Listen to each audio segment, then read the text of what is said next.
crazy.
Uniting the races with truth instead of dividing them with lies. We're also rebuilding the family by rebuilding the man. I'm Jesse Lee Peterson. Good morning. Hi, y'all. Welcome to the show. It's Tuesday again. And you can get involved by calling 888-7753-773. 888-77-JESSE. Jesse. Jesse. My biblical question for this week, the biblical question is a doozy. And I do have to tell you, there are men and women who are taking these biblical questions and really examining examining themselves to see what they know about themselves. Isn't that amazing? Most are not going to do it. Most people love their health. They love their misery. Leave them right in hell. I don't care who it is. Your family members, your whomever. But you work on you. The biblical question, why do you... Oh, that's not it.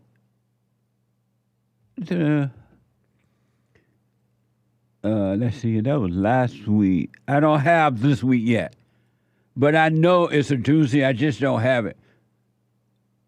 Oh, why are you dismayed by what? Why are you dismayed by others? Thank you. Why are you dismayed by others? They forgot to put in my packet. I don't have it here. I just have last week. Why are you dismayed by others? Isn't that amazing? And if you're busy, out and about,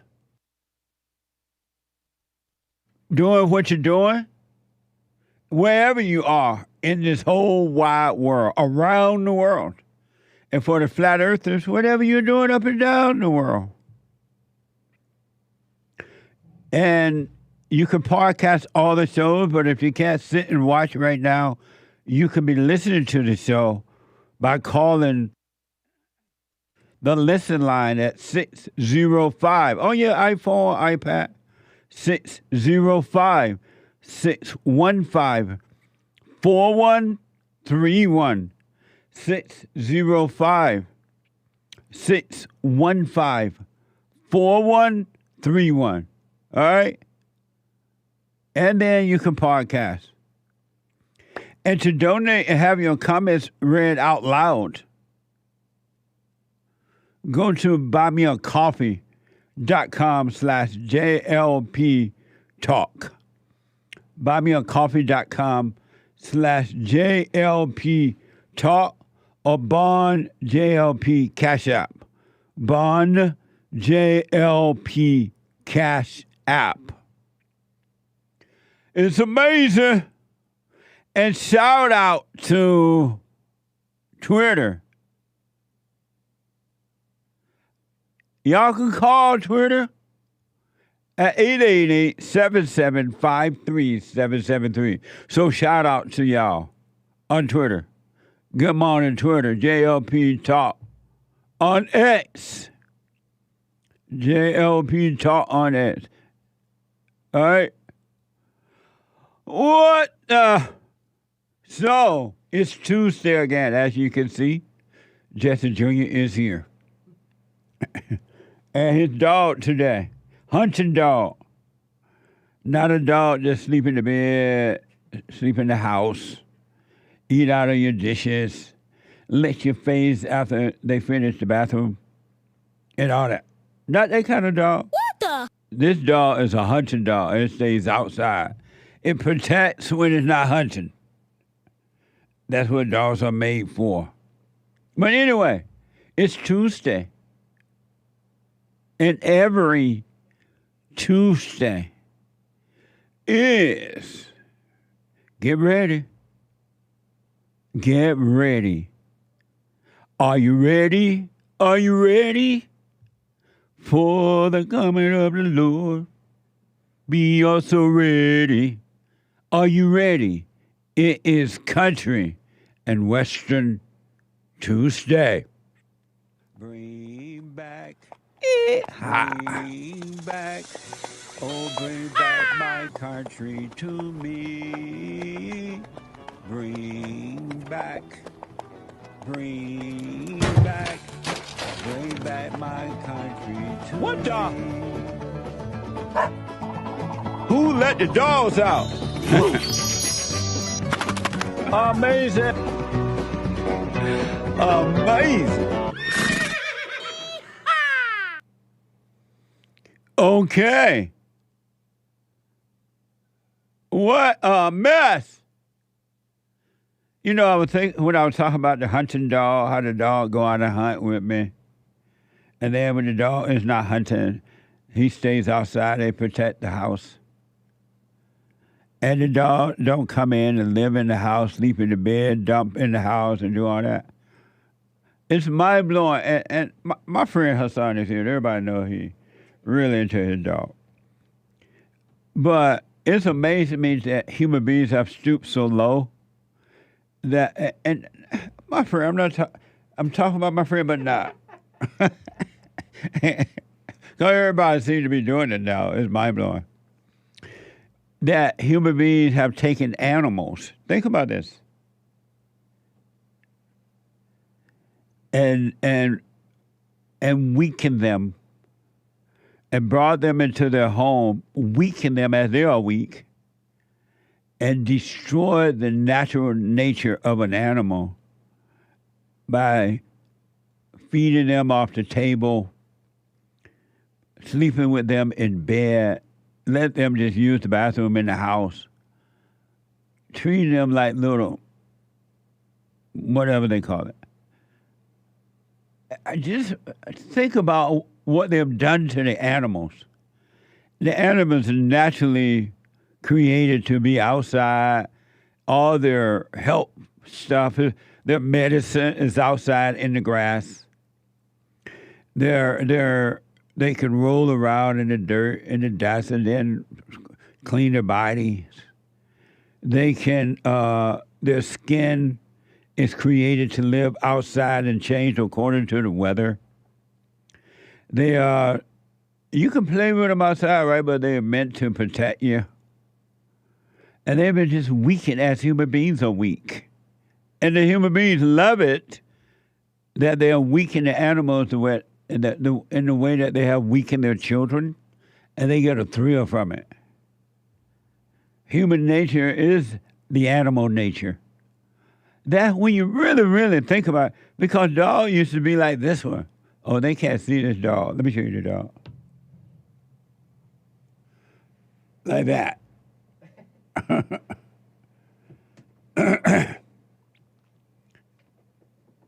Like that. They're tough. You don't have to take the dog to a dog doctor and pay out all that money. As much money, and sometimes more than you would pay on a human being at a doctor's office. Pick up and show the dog again. This is a dog. But you can't see the dog on the video. Dogs were not, that's fine. You want to put it there? You can. Hassan, if you want to. We try to set it up so you can see the dog at all times. Here you go. Dogs were not created to be that way. This is a German Shepherd. And just think about what human beings have done to animals, to dogs and cats and everything. They have done to the animals what they have done to their own children, what they do to themselves. Don't tell me human nature isn't evil. And they don't care as long as they get a good feeling, a good thrill, what they call a good thrill. They walk past you, you see them with their dog, and they get a thrill. They don't care that they're weakening the dog in the same manner that they don't care that they're weakening their children. As long as they get the thrill. Human nature is animal nature. The dog was created by the Father with everything it needs for outdoors living. And that has been destroyed. Now they put clothes on dogs, and they think it's cute, and they want you to see it, and they want you to go, oh, let me pet the dog. And while you're petting the dog, going, oh, they getting a thrill, you getting a thrill, and the dog wonder, what is going on? Where am I? But you got your thrill. It doesn't matter the fact. It's like women who, most mothers hate the children.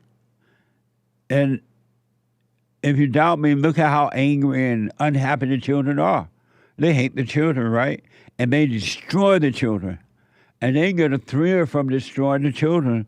And then they proudly wear the title, good mother. Good mother, good mom, good mom. And they lying. The kids don't think you're good. It's all for the thrill. Human nature is evil. Human nature is angry. And an angry person is a murderer. A murderer. They are murdered. They cannot be trusted. According to the scripture. I'm not even making that up myself, though I know that's true now. Human beings cannot be trusted. And I don't care how nice and sweet they seem, they cannot be trusted. That's why you must rise above it, the human nature, and return to the Father, and your animal nature will change because it's wicked. There's no love in human nature. Look how mothers today would rather take the man's children, dump them off at a so-called daycare center, no matter where the center is, at government or private or wherever, and they don't care. They let your cow hang out there all day.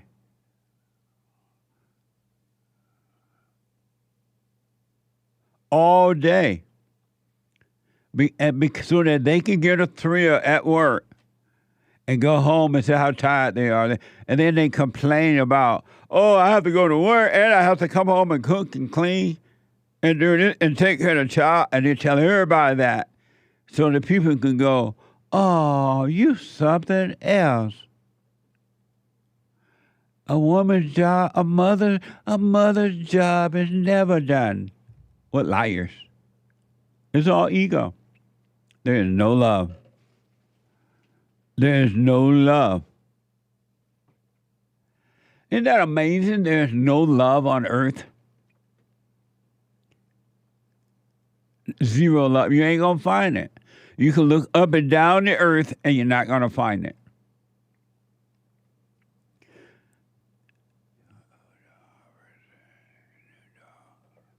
What's this clip about?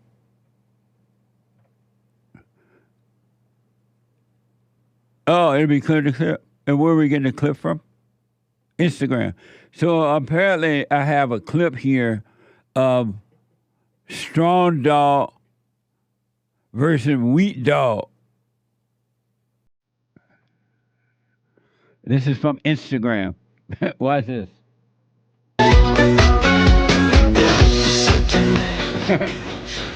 Strong dog. Weak dog.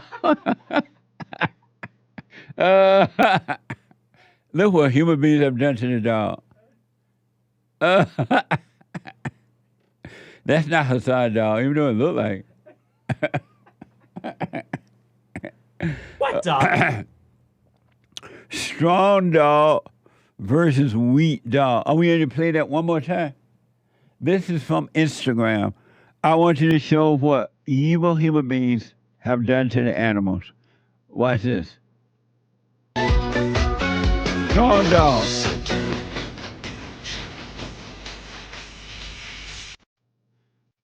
Weak dog. What the? You know, I laugh about this, but it's kind of sad when you think about what human nature can do to you, to humans and to animals. It destroys everything. And if you're proud about it, it doesn't. Human nature doesn't care that it destroys itself and everybody and every animal, everything. They don't care. As long as they get a thrill. We must be born again. We must return to the Father, the Spirit of the Father, perfect love. There's no love. Wait until you get to know yourself, and you're going to see that you don't have love. You're going to be shocked to look around, and you will find that there's no love, and you thought it was love. All the time was an illusion. God. Love is a dispassionate love. Satan, the evil one, who has no love, but fake love, pretend to have love, right? But it's all evil. Evil pretending to be love has emotional love. Anyone that has into this emotional feelings, love thing, and hate thing, and love thing, pure evil person or people. And they push emotions like 90 going north. I've never seen a time, and since I've been on the earth, I've been here for a while now, 1 year before Israel arrived. After Israel. I am older almost as a nation. But I've never seen so much emotion being pushed and encouraged and calling it love and calling it natural. It's natural for human beings to be emotional. All human beings are emotional. You need emotions. Emotions are good. Look what it's doing for you. Show me one good emotion that you have. Show me one. And you call evil good and good evil. Woe unto the man or the woman who call good evil and evil good. Your feelings are not good. And your feelings are inside of you. They're outside of you too, but inside others, and those are their feelings. And they are evil. They're evil.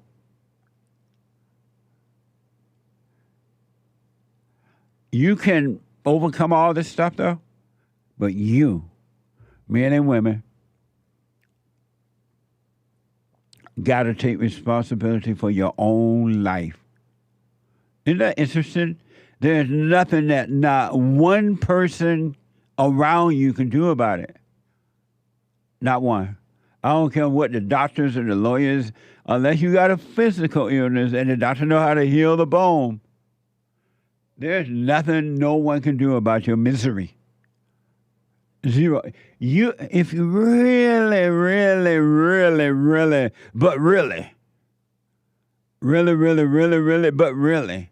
pay attention to you, you're going to see there's nothing you can do about it. Your own misery. And yet, there's a way to overcome it. Isn't that amazing? But not your way. Your ways and your thoughts and your feelings are not the ways of the Father. They're about as far away from Him as the north is from the east, west from the south, north from the wherever.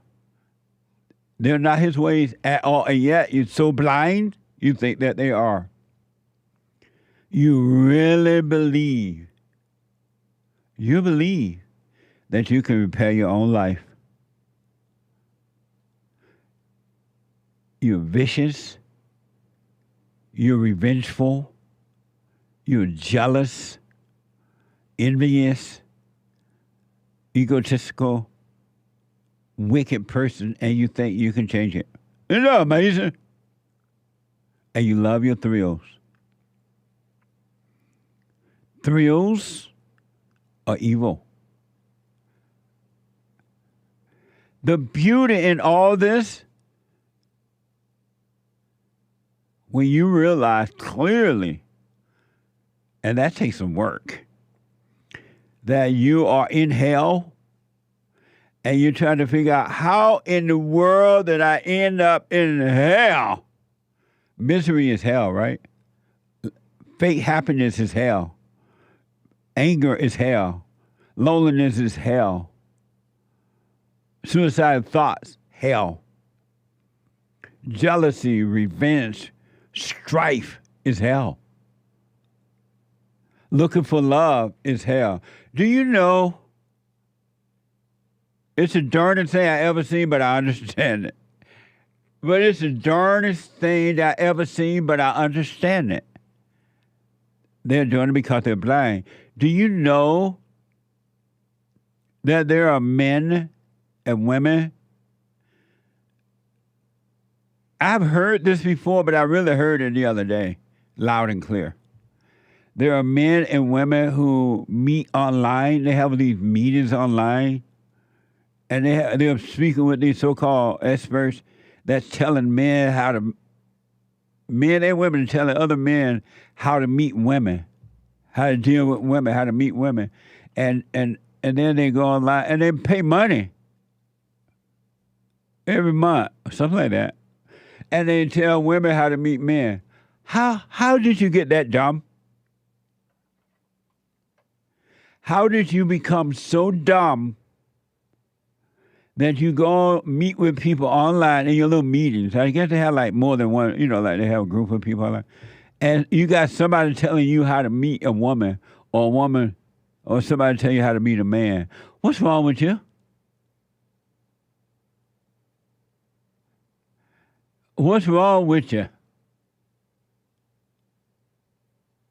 What's wrong with you?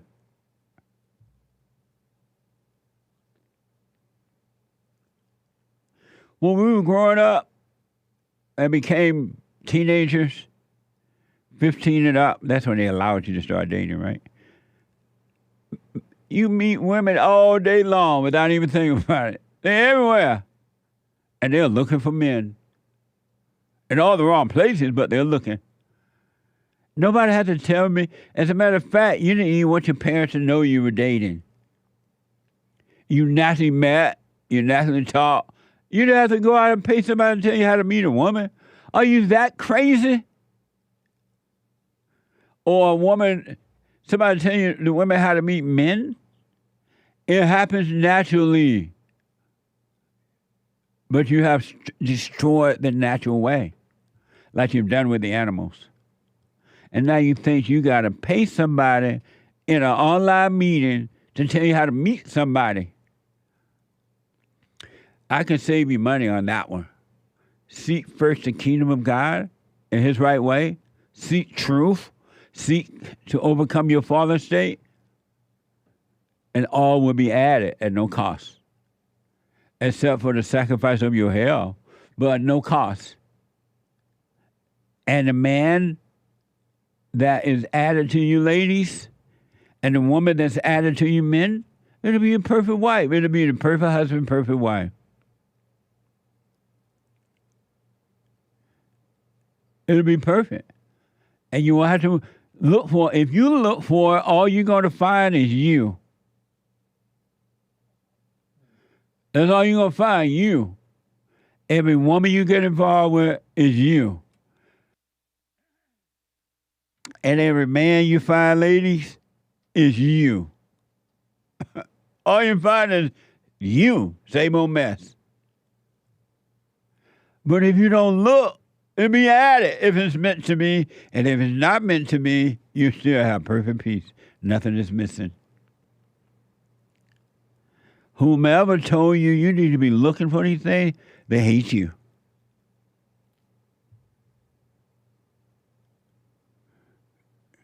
If you got to pay some money, you just got money the way you need to have somebody lie to you about how to meet a woman or how to meet a man, pay it to Joel on joelfriday.tv. What the?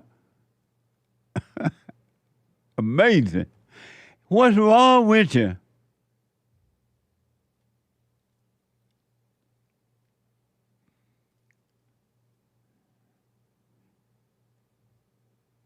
What's wrong? Joy of Friday work with relationship every day. So listen to Joy of Friday TV at 11 a.m. Pacific time, all right? Mending relationship. I guess he mended him. He's doing something with him. But what's wrong with you? You have everything, men and women, when the father and the mother got together and they hooked the seeds up together to make the baby, and they sent the notice up to heaven, and the angels that work on the sorting line to put human beings together, they put inside of you everything you need to survive on earth. Everything. Everything you need, everything you ever want, everything you need to know is already in you. But you're so blind, you won't look inside. You only look outside of the glass, clean it off the outside. It does nothing for the inside. Just leave it in darkness. And then you're outside trying to get somebody to tell you how to meet somebody.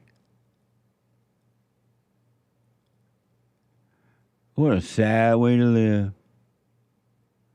When you drop your body, and you will at some point, and you realize what you never got to know, what you never got to live, and now you're stuck in your misery forever and no way out because you had a way to get out while you lived. Once you drop your body, you're stuck. You're going to be stunned to see what you miss. Paradise right here on earth.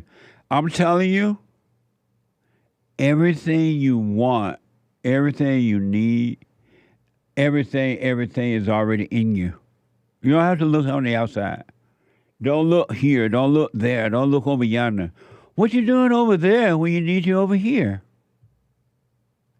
It's already in you. But you're so crazy. You're so lost. You're so miserable. You won't even look on the inside. You're looking everywhere, online. How you meet with somebody every day and they tell you how to meet a woman? There's something wrong with you. Or meet with somebody every day and tell you how to meet a man. I saw an ad pop up on my phone. Some woman talking about, oh, if you ever want to know how to meet a woman, listen to me. She's lying to you. Oh, amazing. 888-77-53773. What a sad way to live. Back in a moment.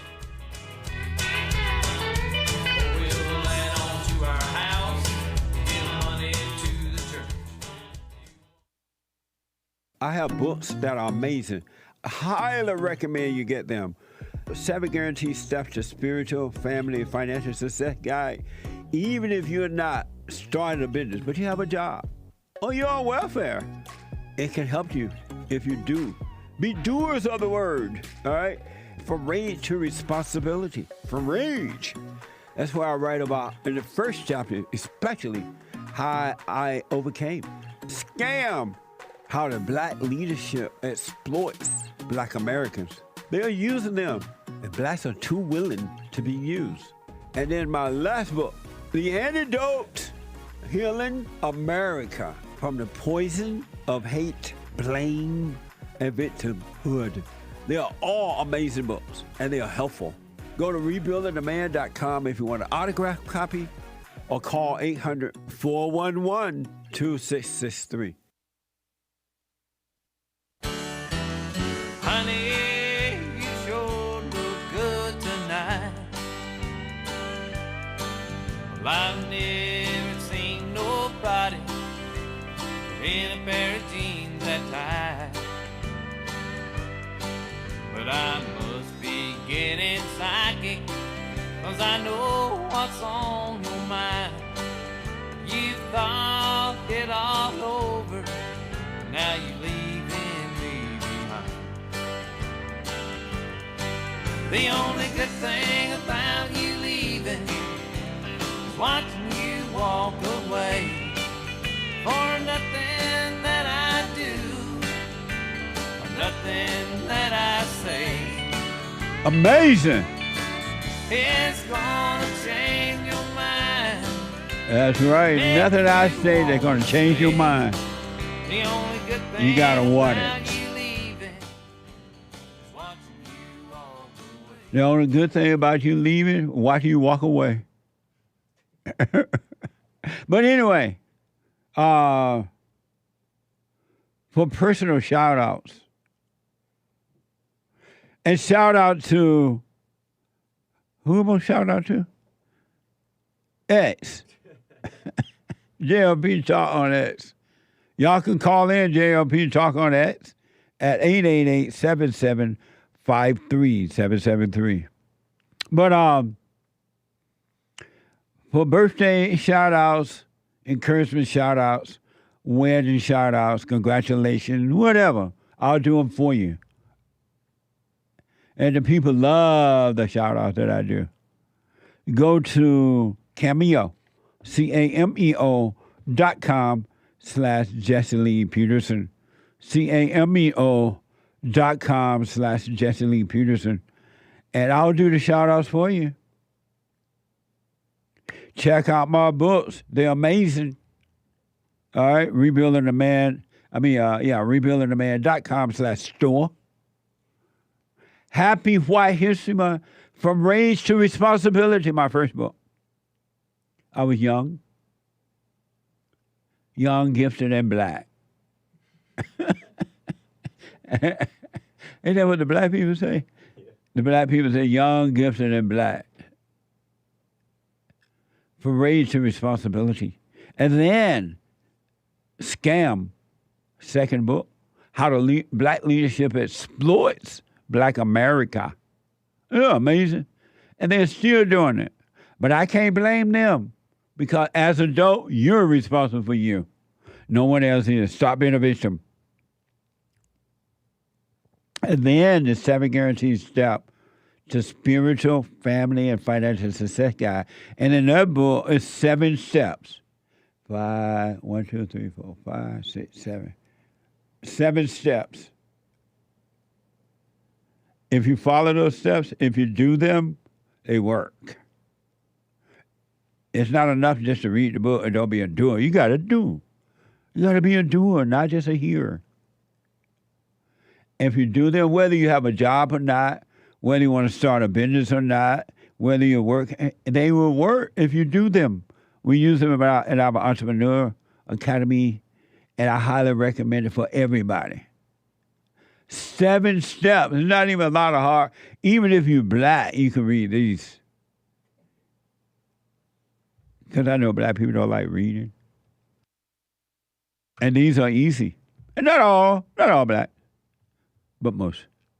And then, last but not least, the antidote, healing America from the poison of hate, blame, and victimhood. Black excellence. No more victimhood. Stop being a victim. Anyone that thinks they're a victim is a loser. And a loser is always a loser. Anytime you complain and blame others and talk about somebody keeping you down and the white man won't let you make it in slavery and the white man talking about the Jew won't let them make it. The Jews own everything, they say. The white man said they can't do it because of Jews. Their lives are messed up because of Jews. Stop being a victim. The antidote, healing America from the poison of hate, blame, and victimhood. You can be free whether you're Jew or Gentile, black or white, red. I mean, I think the Indians are red.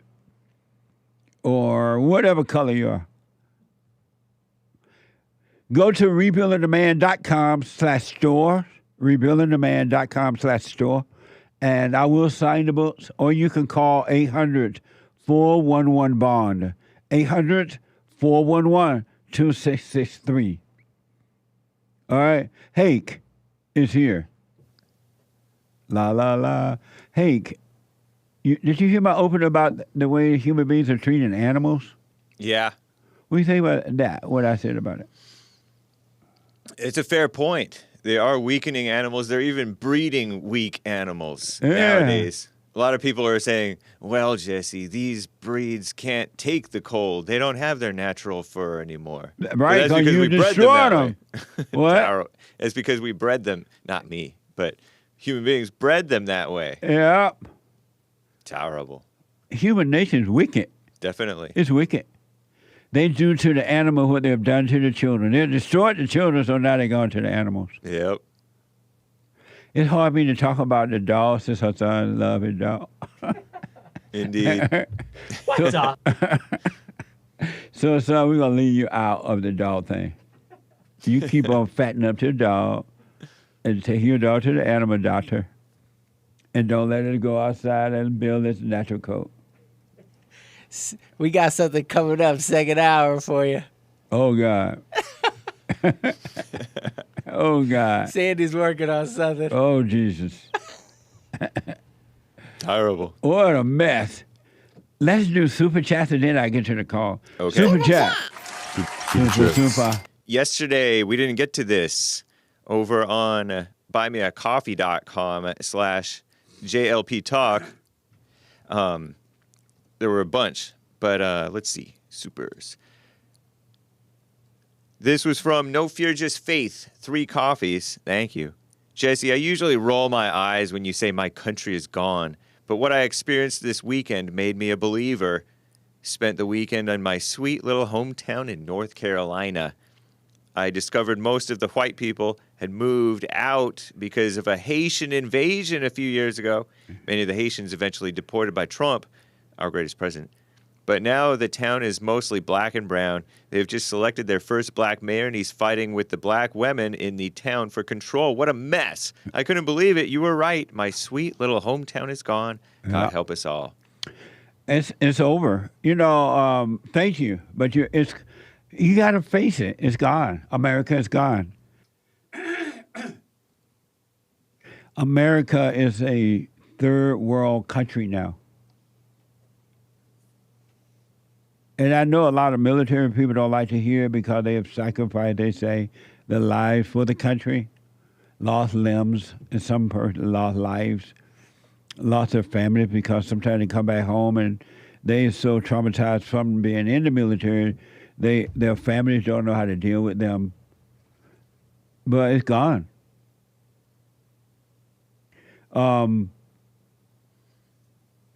It's gone. And it's not coming back. That's what's interesting about it. It's not coming back.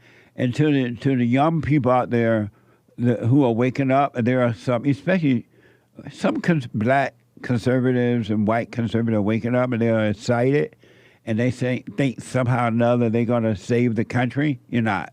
Calm down. Calm down. You're not going to save the country. You got to save you from the country now. You got to work on you, drop all that emotional stuff, overcome anger, and you'll be fine in the country. But the country, you can't save the country, so stop trying. You can't even save yourself. How you going to save the country? It's all ego. And it's a lie. Oh, I know what I wanted to say. Hey, yesterday I was listening to your show. Uh-huh. I think it was yesterday. And a white guy called your show. It may have even been the first call, if not, because I don't know. At one point I came in on the show, listened to it. And he was saying how in parts of our country now that white people are starting to separate themselves from the blacks. Yeah. And he gave the example of, we mentioned this before too, in Louisiana. The white people fought for 5 years to separate from the blacks, to have their own township. Yeah. And they finally got it. And they tried that in Georgia at Butthead. But I don't think they succeeded at Butthead. I could be wrong, but the whites didn't succeed with that.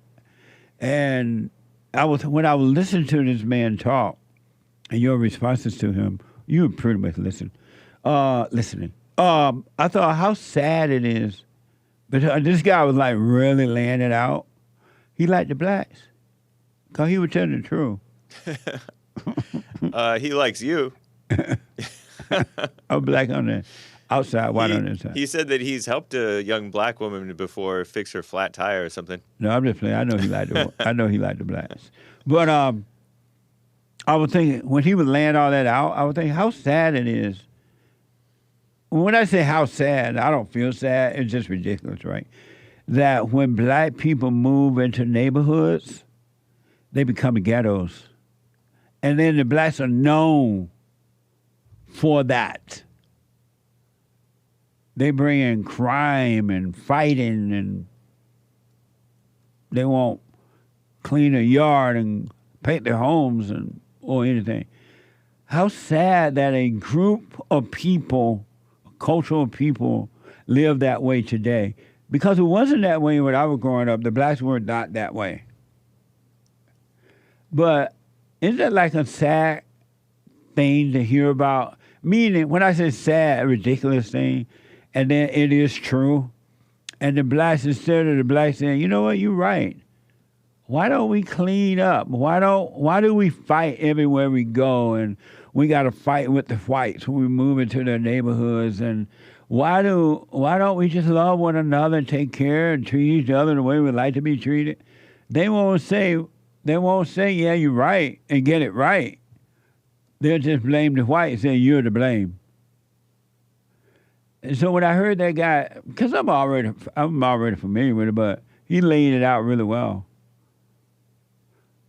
I don't know, did that guy from Arizona call in to try to dispute that, throwing out all that misinformation? Yeah, he did. He called in right afterwards. He wasn't disputing that so much, although he did say, in America, it's not actually whites only. Anybody can move there. And discrimination is against the law. See how they don't want to make it better. They want to make sure you don't hear the truth about it. They want to make sure the blacks don't hear and be reminded. Somebody reminding them they can do better. Yeah. You have crazy people like that to know that if you're looking at it. Yeah. George Friday is saying that, talking about the black neighborhoods, I guess. It is the most delusional thing I've ever seen. It is. Well, anyway, I just listened to your show yesterday. That was very interesting. Right. And I think he may have been the first caller who really helped gave him time to lay it out. But anyway, thank you. Yep, thank you. Over on buymeacoffee.com/JLP Talk, Chill and Lean. Says, Jesse, can you please give your 2 cents on the following? Your body doesn't have a soul, but rather your soul has a body. Question mark? Your soul live in the body. Right. Right. Your body is just the house that you live in. It's like you live in a house, but you ain't the house. People come here to the fellowship on Sunday, and they in a building, the barn building, but they ain't the building. It's like that. Thank you. Nice. Someone, 3 coffees. I have a question. Why does God allow evil to deceive us at all? I know I never can truly understand the mind of God or why he does things the way he does, but why not just totally eliminate it and bring us back to Adam and Eve days? God does not allow evil to deceive you. You do. God has destroyed evil. It has no power. But you allow it to happen. And you allow it to happen because you love your misery. And you love blaming God for it. God ain't got nothing to do with that. It's all done. There's no reason for evil to deceive you except that you allow it to happen. You can't blame God. He sent his son, and the work is done. It's like God sent his son, and he built you an amazing house. And you're right outside the house looking at the house, but you won't go in. Most people are not going in the house and look at themselves and enjoy the house. Amazing. Thank you, though. Amazing. Ruben Jamming. I can't read. Bought a coffee. Hey, Jesse and crew. New York City is a mess. Today I stopped a pickpocket on the subway and later saw a white man knock an old white man off a bike. Then I saw my neighbor on the news was murdered and put into a body bag. I never interacted with her, but just saw her last week. I recognized some of the people that punched the suspect as police arrested him. What the? Crazy. It's hell on earth. This is hell, but it's inside of human beings on earth. Amazing. Thank you. Hello, young man, says someone with a coffee. Keep doing what you do. When your wife's not talking to you because you're not giving in to her emotions, what do I do? Nothing. Just tell you know what? You need to drop your anger. It's not going to work with me anymore. And don't argue with her. It's just arguing with a devil. You're arguing with two devils. You the devil, she's the devil, and two devils are. Don't argue. Leave her in her misery. Just walk by and say, oh, look at her. She's in her misery. She loves her misery. That's why she's doing it. And she's trying to draw you into her misery. Amazing. Thank you. Bill West donated a diamond, and it seems to be in the theme of the biblical question. Okay. Why are you dismayed by others? I am dismayed. We are walking into a feudal system. A feudal system. What? I was trying to read and listen. I know. It might not actually be an answer to the biblical question, but he says he uses the word dismayed, so that's why it made me think of it. I'm dismayed we are walking into a feudal system. Feudal system. And that's a response to the biblical question? I can't tell. Because it ain't about no system. Right. It says, why are you dismayed by others? Right. Okay. Okay. Thank you, Bill West. Thank you, Bill West. If we don't have it clear, I'm sorry about that. It is a mess. Brian bought a coffee. Jesse, how come black people talk on their speakerphone or FaceTime in public? And how come Latino people, stand right in the middle of the aisles of the grocery store when you're trying to get by? What the? Oh, no. What the? I don't know. I haven't encountered that. Me either. I see everybody, most people doing that on their phones and all kinds of stuff. But thank you. Amazing. It's me, Xenia, gave a Rumble rant saying, howdy, JLP and crew, cowboy emoji, horsey emoji. Howdy. And then I saw one that I screenshot over here. Hang on. Oh, yes. Over on X, JLP Talk on X, someone responded to your Black Studies professor discussion with the Fallen State guest. Oh, yeah. You got to watch that. It was fun but interesting. It was last week, the FallenState.tv episode. Well, that's Friday. Eddie, Cleaner Ed, tweeted you or posted a reply to you on X, at JLP Talk, by the way. Serious question from a clueless white dude. Why does it seem that so many black women wear wigs? I thought that was a pertinent question. I don't know. You don't know why they wear wigs? They want white hair. I wasn't familiar with them wearing wigs. Me either. I didn't know. I thought they wear those other thing that you. A weave? Yeah. Oh, I had never even heard of a weave until I started working here for a year. Like 2 years into working for the JLP show, I started hearing about it. You must really grew up in a white world. Yeah, it was white, Hispanic, and Asian. We don't know anything about weaves or barely about wigs. Wigs are for clowns. I didn't know that. Yeah, it's because it looked like white hair. Thank you. And by the way, speaking of X, go to X and give me your answer to this week biblical question. All right, go to X and give me the answer to your answer to this week biblical question at JLP Talk on X. JLP Talk on X there. All right. What? I said, all right.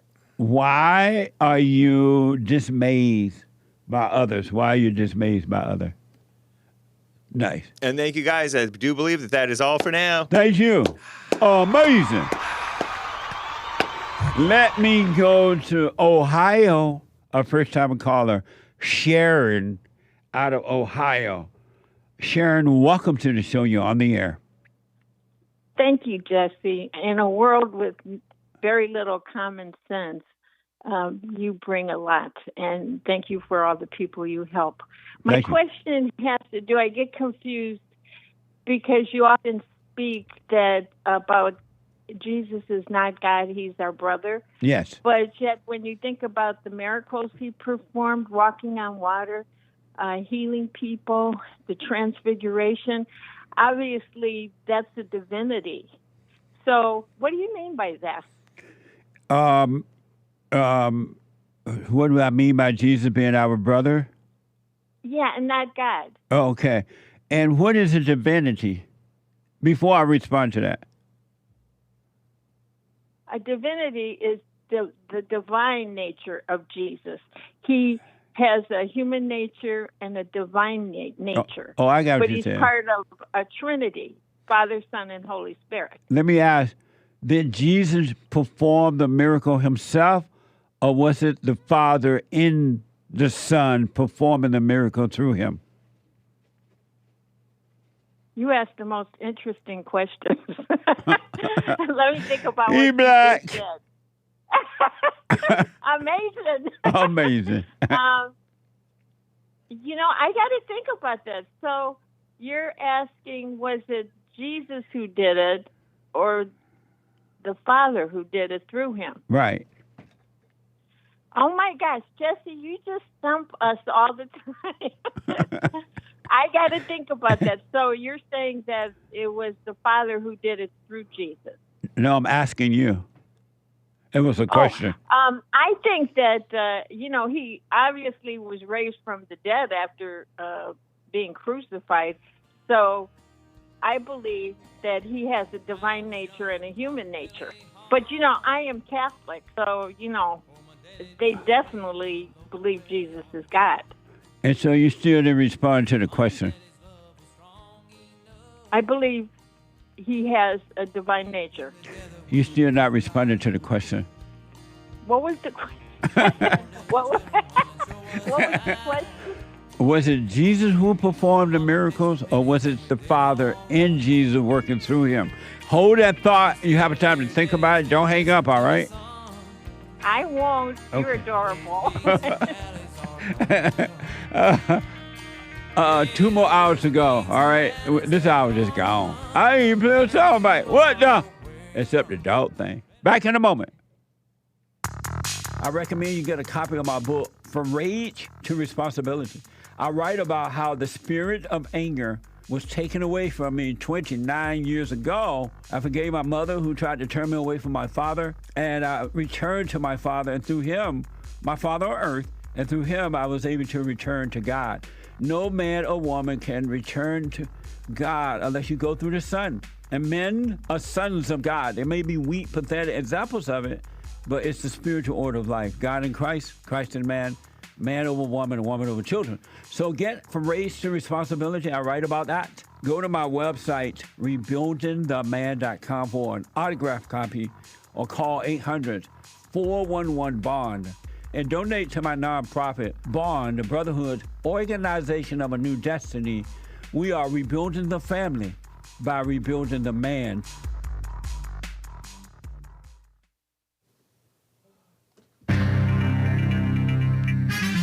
A whole lot of mess going on in the world.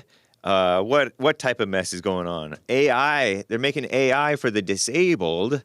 Beryl is slamming America, Beryl. It's the hurricane, tropical storm, whatever it's supposed to be at this point. Biden is at the NATO summit, and it's like, uh-oh. Does he have Parkinson's or what's going on? I don't know.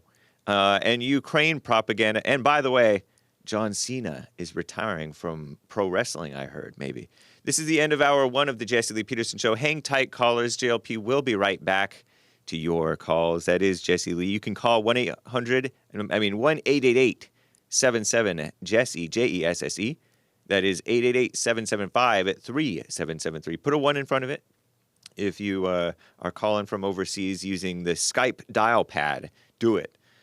Anyway, it is Hake News, not fake news. Apple, Google, and other tech companies, evil companies, but also they do some interesting things, have rolled out a growing slate of AI-powered tools, artificial intelligence, to make life easier for people with so-called disabilities. I call them handicapped people. It's better. I prefer that. For instance, some apps can help blind users hail taxis. Isn't that cool? Create matching outfits, or determine if a carton of milk has expired. Pretty cool. Nice. See, AI is not all bad. And severe weather coming in. Beryl has weakened to a tropical depression. That's like a little bit less than a storm, I guess. I don't know. It still threatens to produce catastrophic flooding and tornadoes in the United States as it moves inland. Millions of Texans slammed by the deadly and destructive storm, expected to be without power for days or weeks. I don't know if Texans have been killed, but people down in the islands or Mexico or somewhere have died, I think. Anyway, it expected to be without power for days or weeks in Texas. That's wild. Posing a dangerous scenario for residents who will not have air conditioning. It is hot over there. Sweltering heat settling over the states. That's why they call it severe weather. Forecasts show the center of the storm will arrive in Arkansas. It's Arkansas. I heard it's illegal to call it Arkansas in Arkansas. Early today, if it already hasn't, probably has already. And it'll continue through southern Missouri, and Illinois. It is then expected to blow into Indiana on Wednesday and race through Ohio and Michigan into Canada by the end of the week. And that NATO summit, oh, Lord, crooked Joe Biden, the so-called president, is set to host a crucial, if anything is about NATO is crucial, NATO summit in Washington, D.C., not the state, today, where new announcements over the alliance's military, political, and financial support for Ukraine, the Ukraine, I call it, the boomers call it, shout out, are expected. The meeting will also serve as a public test of Biden's so-called health and cognitive capacity as this so-called president seeks to quell concerns following his dismal debate performance late last month, according to CNN. Biden is scheduled to hold a solo news conference Thursday. That would be in a couple of days, where he can expect a volley of questions about his mental fitness for office. Records show a top Parkinson's disease specialist visited the Black on the Inside White House 8 times over the past year and met with the president's physician. I believe he's an Irishman, by the way, the physician. And Biden is supposedly Irish too, right? Through the circumstances of the meeting are unclear. Anyway, a little update on Ukraine, your daily dose of Ukraine propaganda. Russia launched a series of rare daylight strikes on Ukraine Monday that partially flattened the country's largest children's hospital. The attacks killed at least 39 people, injured nearly 200 others, according to Ukrainian President Volodymyr Zelensky, not a Christian. Local officials said the medical center has been vital in caring for some of the sickest children from across the country. Every year, around 7,000 surgeries, including treatments for cancer and hematological diseases, whatever that is, are conducted at the hospital. The UN Security Council will hold a special meeting today to discuss Russia's deadly strikes after Zelensky called for an emergency assembly while vowing retaliation. Wow, endless revenge. It's a feud. I'm James Hake. Now back to JLP, Hour 2.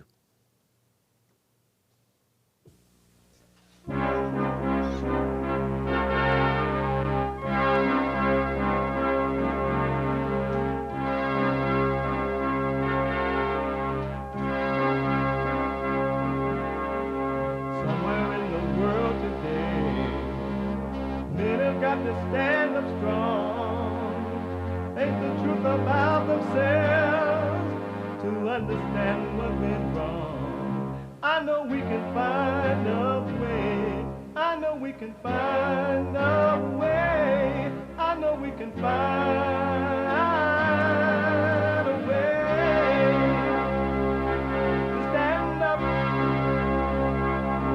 stand up.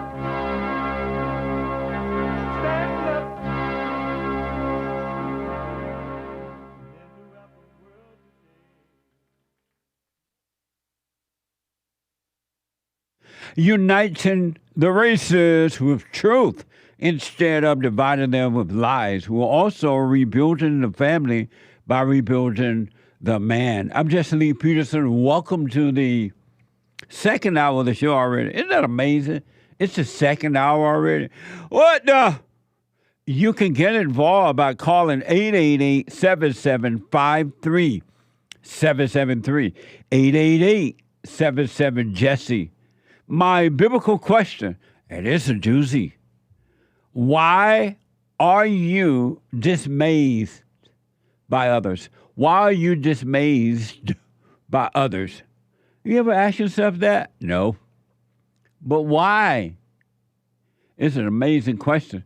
Also, the folks on X, I want you to go and answer that question for me. The biblical question, JLP Talk on X. What do y'all think? We have every way that you can watch and support the show listed on JesseLeePeterson.com/show. JesseLeePeterson.com/show. And if you're busy doing whatever you're doing,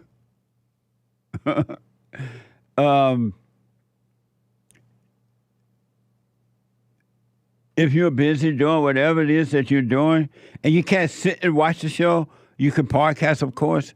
You could be listening to the show on your iPhone or iPad, no matter what you're doing.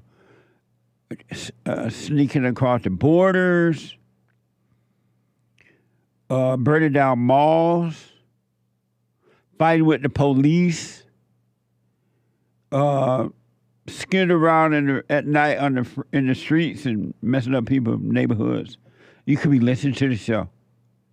Or whatever you're doing on your iPhone or iPad until you're able to podcast, if you're not able to watch it live, by calling 601-615-4131.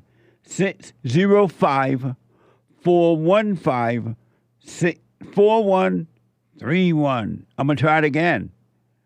605-615-4131. And to donate and have your comments read out loud, go to Buy Me a Coffee. BuyMeACoffee.com/JLP Talk. BuyMeACoffee.com/JLP Talk or Bond JLP Cash App. It's Tuesday, and every Tuesday is Country and Western Tuesday. And they don't love the animals. They love the thrill they get from the animals. They don't care that they're destroying the animal, as long as they get the thrill. Satan is busy.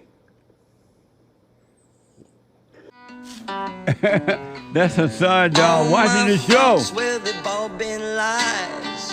They let me down every single time because the devil's been making homes inside my head. The good, the bad, the glad, the sad. If I could let them all go and give them to God, well, maybe he'd take this anger from my soul. Oh, he's back. And I'd shine like a light that's too bright to see. And I could lean on God so he could lean on me. Forgiveness, righteous, perfect peace. Nice. Amazing. That's amazing. Drink water.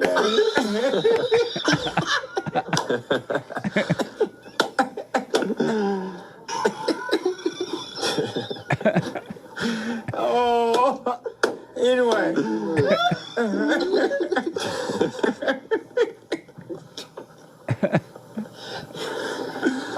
Sharon, tell Hake what to do.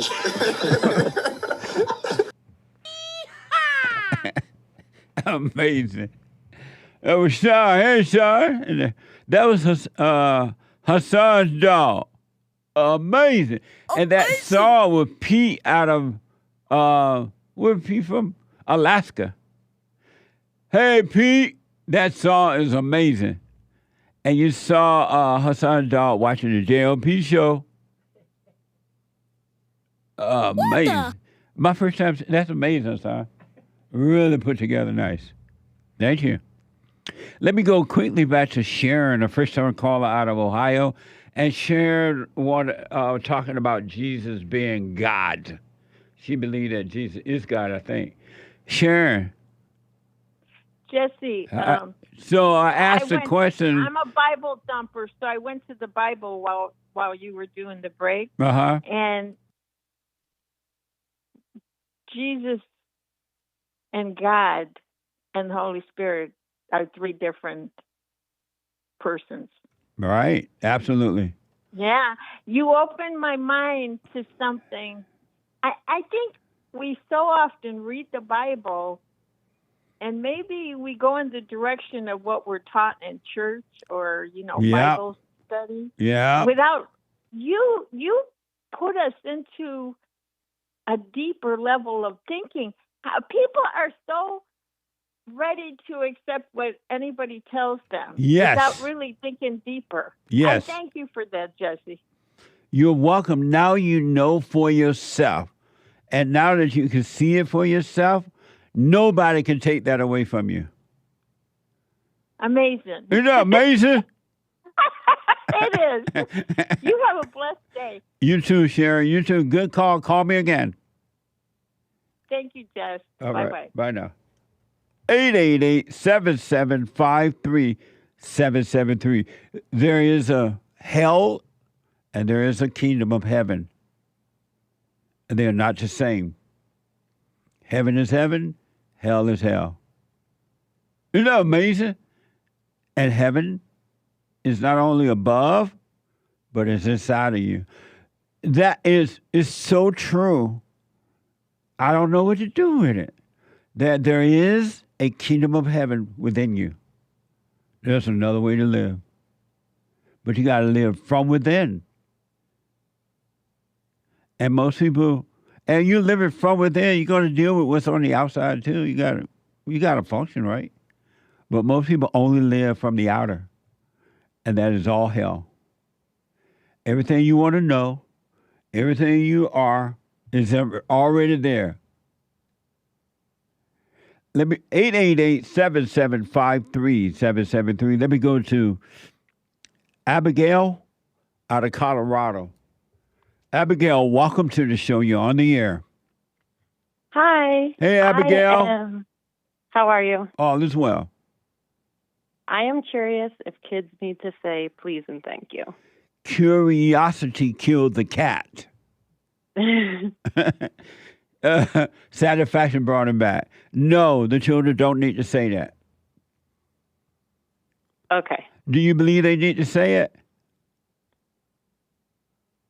I think moms believe they need to say it in general, but when I see moms insisting on doing it, it does not look right. And so do you believe children need to say please and thank you? No, mine don't. And why don't you believe they need to say please and thank you? Because it would be imposing myself, I believe. Yeah, the mothers who are making the children say please and thank you, they're doing it to try to make themselves look good and feel good and control the kids like that. It's all ego. It has nothing to do with love. It's all hate. It is not love. And those mothers are imposing their will on the children, recreating them in their weak image. Okay, I just wanted to make sure that I wasn't taking them down the wrong path. No, you're not. Setting them up for failure. And you're supposed to be the example anyway. Whatever you are, what they're going to become anyway. Yeah. Yeah, amazing. Amazing. Amazing. Thank you, Abigail. Thank you, Jesse. Have a good one. You too. 888. You don't have to make your children say please and thank you. It's all for you anyway. And the kids will say thank you when they want to say thank you. And whatever they're receiving from somebody else or whatever, and that person, if they're expecting the kids to say thank you, then they're on an ego trip. If they say thank you, fine. If they don't, fine. If you want them to say thank you, you shouldn't be giving it to them. You just want something back. You want a thrill. And then if the kids don't say it, the mama yell at them. What a sad way to live. Let me go quickly to Mark, a first-time call out of Miami, Florida. Mark, welcome to the show. You're on the air. There's a line open at 888-77, Jesse. Hey, Mark. Good morning, Jesse. Good morning. Nice to hear from you, man. You too. Hey. I need some manly advice, man. All right. All right. So I'm 33 years old. And I purchased an apartment like during COVID. And a year before COVID, my father had passed away. So my mom me and my mom were living in our house that we used to have with my father, that my sister and her husband, that they kind of like took over the house. They took over like the payments of the house and everything. So we all lived together, but I thought it was my time to move out. So so I lived by myself. My sister and my mother had a fallout, and my mom left the house, and now she's actually suing my sister, but she's living with me. And I just want to know, like, am I beta for taking my mom in? Give me some suggestions. 100% beta. She got to move immediately. She got to move immediately. She's going to make you her husband. You're never going to be happy. All right. Absolutely. And if she's suing your sister, she'll sue you. That's what I was thinking, too. I actually thought about that yesterday. See, you're getting all the signs from within, but you're not paying attention to them and obeying them. But, and is she able to work for herself and take care of herself? My mother's retired. So she's able to work if she wanted to work. I don't think so. She get retirement money, right? My point is she doesn't have to live with you. If she doesn't want to get her own place or go back to where her sister, her daughter live, she can go to a retirement place. They have beautiful places for low-income people like that, retired people. But but I don't know that the Hispanic in me, like, we've always said that we have to take care of our parents. I don't know if that's just what Hispanics say or if that's just You never said that on your own. Your mother convinced you of that while growing up, and you think those are your own words, and they're not. Okay. How are you going to have a life if you're stuck with your mama? She's going to make you her husband.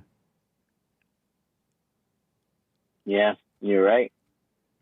She keeps suggesting to leave. That whatever money that she's going to get out of my sister, that she's willing to leave. Should I, like, encourage her to leave? Or I usually just tell her to, like, stay. You're going to regret that you invited her to stay. She should be encouraged to leave. And leave as soon, right now. There's no reason for your mother to be living with you. And it should not be. Your only job toward your mother is not to resent her. Have you forgiven her? I think so, man. You should tell her that. I mean, what is there to forgive her? She was a pretty good mom to me my whole life. No, she wasn't. If she was a pretty good mother, she wouldn't be living with you. Okay. What was good about her? When you say pretty good, what was pretty good about her? I mean, she was always there when I needed, love, when I needed a hug. She always used to cook for me. She kept the house clean. She showed me what a good wife is to my father. And so what was good about her? What was good about her? That she would help my father at work. They would work together. She was always helping him. That was something good, I guess. And so you said your mother was pretty good. What was pretty good about her? I don't know. She never disrespected me. She was a good cook. So you're telling me all the things that she did, and she was supposed to do those things. She was your parent. It was her job to feed you, house you, because she had you. That wasn't your job. It was her job. But you still didn't tell me anything that was good about her. You told me what she did, but you didn't tell me what's good about her. But, like you say, and like the Bible says, no man is good. So what was good about your mother? I don't know though. Like, what are we saying? What are we thinking that's a good thing? Can you give me like an example of what is something good that somebody does? But you the one said that your mother was a pretty good mother, and I asked you what was good about it. All you told me what she did, but you didn't tell me one thing that was good about her. I mean, she didn't lie. She didn't steal. She made you think that you're responsible for her as an adult. And that's the truth or a lie? I guess she made me think that, but I also think like my family made me think that. Like, Of course. I always thought like, but it always comes you know. from the mothers in the families. It's not the fathers that's making you think you got to take care of them. It's the mothers that make you think that. And they brainwash you so that they can use you for their own personal gain. Right. And she's also trying to turn me against my sister, which is something I really don't like and appreciate because I love my sister. And that's evil. I thought you said there was something good about her. So far, you just name evil stuff about her, but nothing good. No, you're right, Jesse. You're right. You're making me realize these things, man. And if she's trying to turn you away from your sister, she's going to do the same thing to you. When you tell her she got to move, she's going to turn on you. And she's going to go and build an army against you. She's going to tell the family member how horrible you are. You told her she got to move. And she cooked for you. And she fed you. And she gave you hugs. And she gave you kisses when you were growing up. None of that, those things were love at all. But if she's doing this to your sister, what? That's what she's doing to my sister. She turned my whole family against my sister. And she's going to do it to you if you ever muster up the nerve to tell her she got to go. Your mother is evil. Right. That's why your father couldn't handle her, because she was evil and he was married to his mother.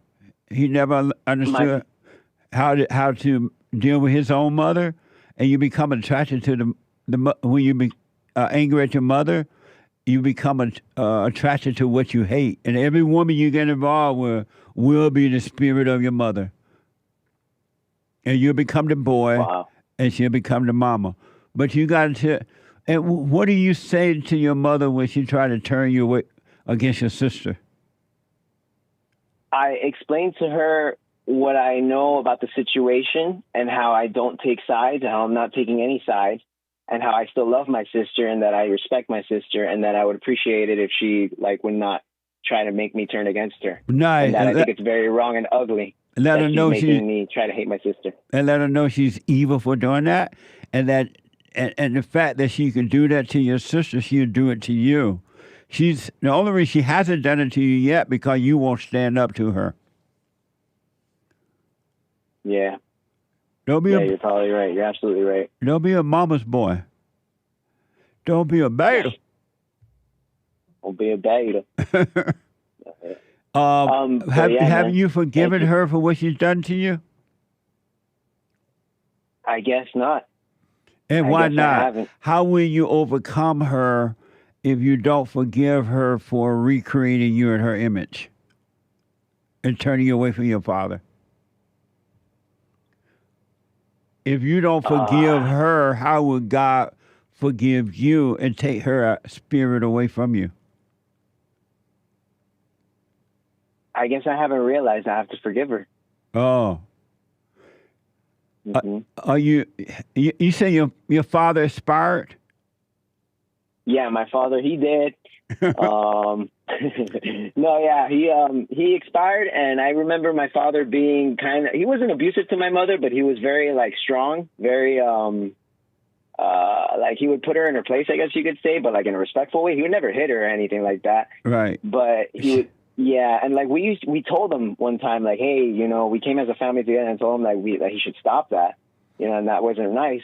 But I think he had knowing now the things that are happening now, I realized that my father had a point in what he was doing. He did. It didn't have to be like that. She was evil. He was trying to deal with the evil in her and didn't know how. And your mother pretended to be a victim so that you guys can think she was a victim and identify with her. And she turned you away from your father. And now you have her image. You've been set up. Oh man, what a mess.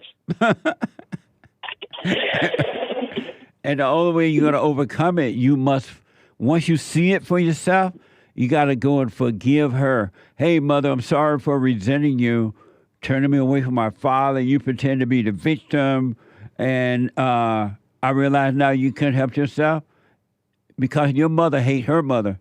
What she's done to you and your sister, her mother did it to her, and it goes on from generation to generation until somebody say, I'm sorry, and God changed that person's heart, and then the next generation has a chance.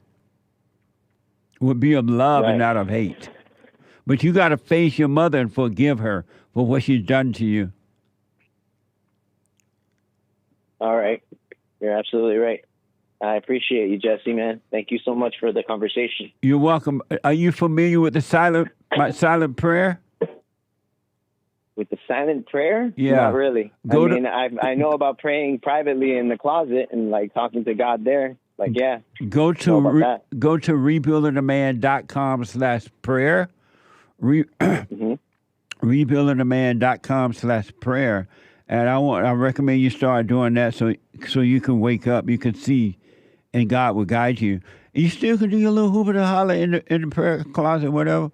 But once you're done hooping and hollering, be still and know God. Absolutely. Find him first, right? Huh? Seek him first. Yes, absolutely. Seek what's right first, and everything will be fine. It'll be amazing for you. I appreciate it, Jesse. Thank you so much. I wish you well. Thank you. You too. All right, I buddy. hope to call you again. Okay. Bye. Absolutely. 888-7753-773. There is a line open. Let me go to Todd, a first-time caller out of Minnesota. Todd, welcome to the show. You're on the air. Good morning, Jesse. How are you doing? All is well. Great. I just wanted to tell you that there's some lost sacred knowledge about the Last Supper.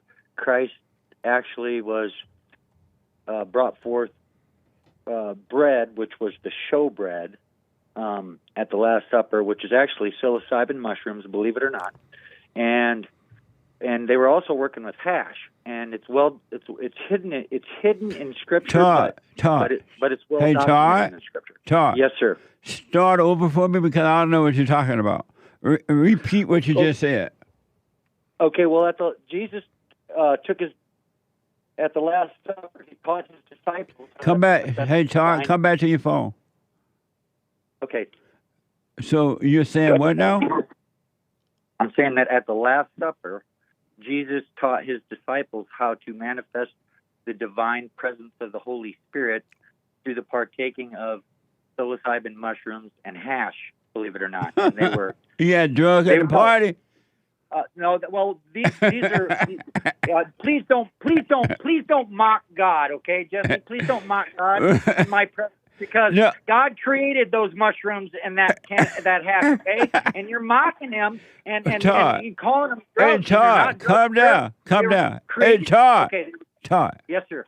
What's wrong with you? You on mushroom now? Are you saying that? Sir. Are you saying Jesus brought drugs to the Last Supper?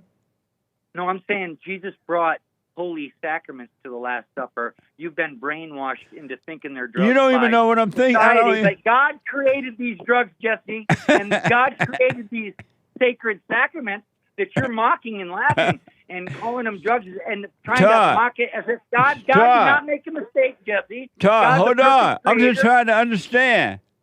Yeah, understand that we need to praise God for his creation and his mushrooms and hash. We need to praise God and work and be grateful for what he's created for us so that we can manifest the divine presence of the Holy Spirit. Todd. And God will not be mocked, Jesse. Todd. And the Holy Spirit will not be mocked. Todd. Yes, sir. Todd, calm down. Take a breath. All right. Okay. So, but it's true. Everything I'm saying is true. That's why I'm trying to understand. I'm letting you stay on this call so I could try to understand what you're saying. I'm saying that. And you're screaming at me. What the? Okay. But listen. I got to keep you in line. I got to keep you in line when you mock God. I can't tolerate that. Todd. Yes, sir. All right. I love you, Jesse. Now, I know. I love you. I know. So let me ask. You're saying that at the Last Supper, Jesus brought drugs. Well, you're calling them drugs, and what they back in the ancient Israel, they didn't call them drugs; they called them sacred sacraments, and that's what but you've been brainwashed by a war against drugs. And so, what do you say? that God's holy sacraments are something bad when they're actually what is necessary to manifest the divine presence of the Holy Spirit. So what are And you get saying prayer that answered. Jesus brought to the party? He brought it to the Last Supper. What did he sacraments bring? that were I want to hear necessary. what he brought, Todd. What did he bring? He brought psilocybin mushrooms, hash, and olive oil. They infused the hash. So if you'd let me talk, I could explain it, Jesse. But you Right, you go just ahead. interrupt every time I know it just sounds funny, but go ahead. You're right. Go ahead. Okay, he infused hash into olive oil, and then he added cinnamon, myrrh, and cassia, and made the holy anointing oil, and then they would pour that over the head and infuse the hash-infused olive oil into the flesh and blood on the top of their head, and the hash would absorb into the flesh, into the bloodstream, carrying the hash to all the organs, and they would heal disease this way. It says in Mark chapter 6, verse 13, that they anointed many with the oil, casting out evil spirits. Todd, where did you get that from? I'm getting that from Mark chapter 6, verse 13. And so, are you using hash and kind of drugs too? Sir, I do use the holy sacred cannabis plant in the form of hash. Yes, sir. And what's the reason you're doing it? To manifest the divine presence of the Holy Spirit, sir. What does that mean? Well, what it means is there's fruits of the Spirit, and what they are is kind, gentle, meek. No, Listen. what does that mean to manifest them on drugs? Well, you're manifesting strength so that you can overcome your sin. There's no other way to overcome sin but to cast out evil spirits with the Holy Spirit, which can only be manifested through the showbread, the Last Supper bread, and Are you a Christian? oil. Yes, I'm a Christian, sir. And so you literally believe that Jesus Christ brought drugs to the Last Supper and passed them out to the disciples? I 1,000% know it to be a fact, and I can prove it if you have me on your show. I'll show you the scripture, and I could write a book about it, sir. All right. And, I appreciate it, Todd. Thank you, buddy. What the?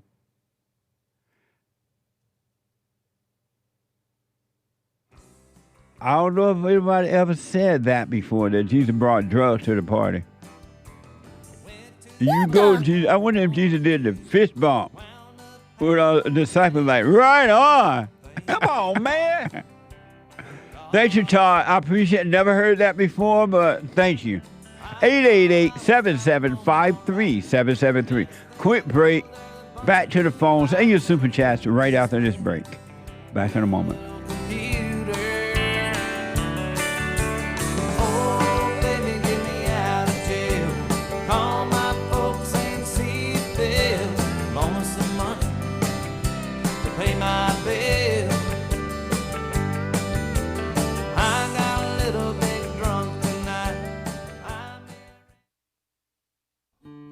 We have a counseling service, and I have to admit, thanks to God, it is the best counseling service on this side of heaven.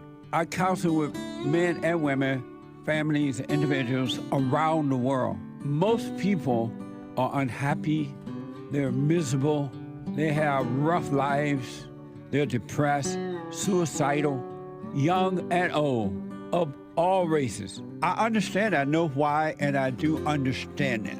Because exactly what's happening in me is happening with everybody outside of me, inside of them. And I've noticed that with those who really, really, really want to understand, they overcome it just like that, out of one counseling session.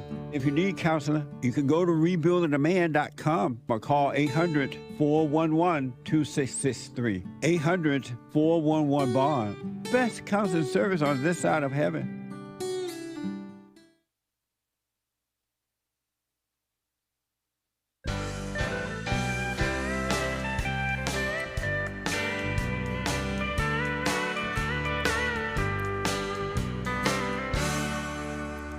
I used to be around her, just plain did not care.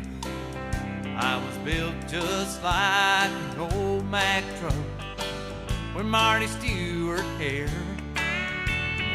Woman in this town, they all used to chase after me. The Hake Report is coming up at 9 a.m.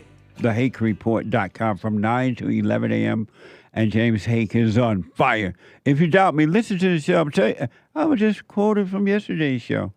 Very interesting.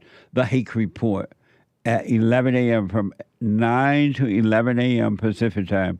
And then after the Hake Report at 11 a.m., Joel Friday TV, Mending Hearts and Relationships. Joel Friday TV at 11 a.m. Pacific time. You don't want to miss it. And after Joel Friday TV, the American Anchor Baby. Natural energy, a genius. And he has a family. He has a mother and 2 sisters. Y'all bet you didn't know that. A very nice family, by the way. And you can check them out by going to my podcast, Jesse Lee Peterson Show. And you'll see the American Anchor Baby family. Nice people. They were out here visiting. And American Anchor Baby at 12 noon Pacific time. You don't want to miss it. All right? And last but not least, if you need counseling, the best counseling service on this side of heaven. You might only need 1 or 2 sessions. Some people say, hey, Jesse, this was so good, I want to come back for another session. Either by phone, Skype, or walk-in. Family and individual counseling.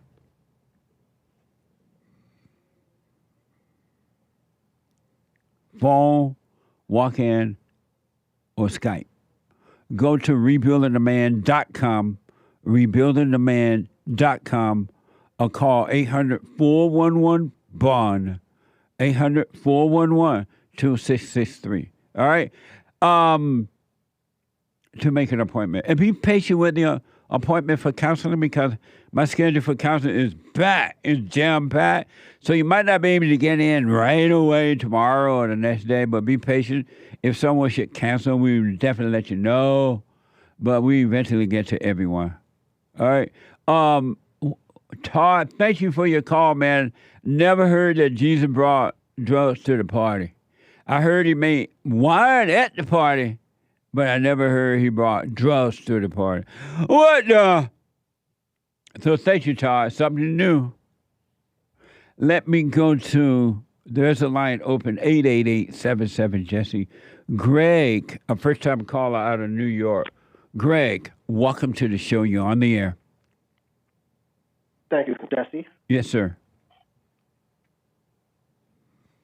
Yes, I've been dealing with a young woman, and we had an issue because she kept doing certain things that I didn't like, even though I told her not to.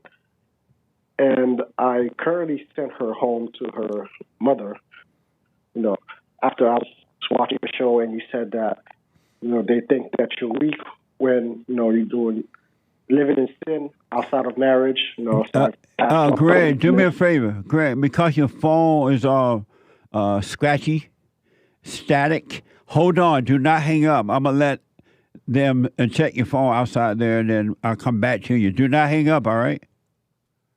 All right. All right. Yeah, your phone real staticky. Yeah, it sounds like you're kind of underwater a little bit there. Okay. Let me know when Greg gets ready. Super chat. Super chats. Over on cozy.tv/JLP. John Lakeman says, I have to disagree with that one. Kids these days have no manners at all. I think he's referring to the, should kids be made to say please and thank you? If the kids don't have manners, whatever that is, they are, it means the parents don't have them because the kids become what the parents are. Thank you, though. I appreciate it. And the parents trying to keep the kids, make the kids be something that they're not. Oh, say please, Johnny. But the parents have no manners themselves, so whatever the parents are is what the kids are. It's fake manners. Yeah, it's not real. Thank you. I appreciate it, though. Thank you. Yeah, thank you, John. Yeah. Naughty Groiper says, JLP exposing moms since 1950. Exposing moms. Amazing. Thank you. Amazing. I censored his name a little bit. Retro Memento gave a Rumble rant, says, Hassan, when may we expect the JLP action figure, cowboy emojis, and a horsey emoji?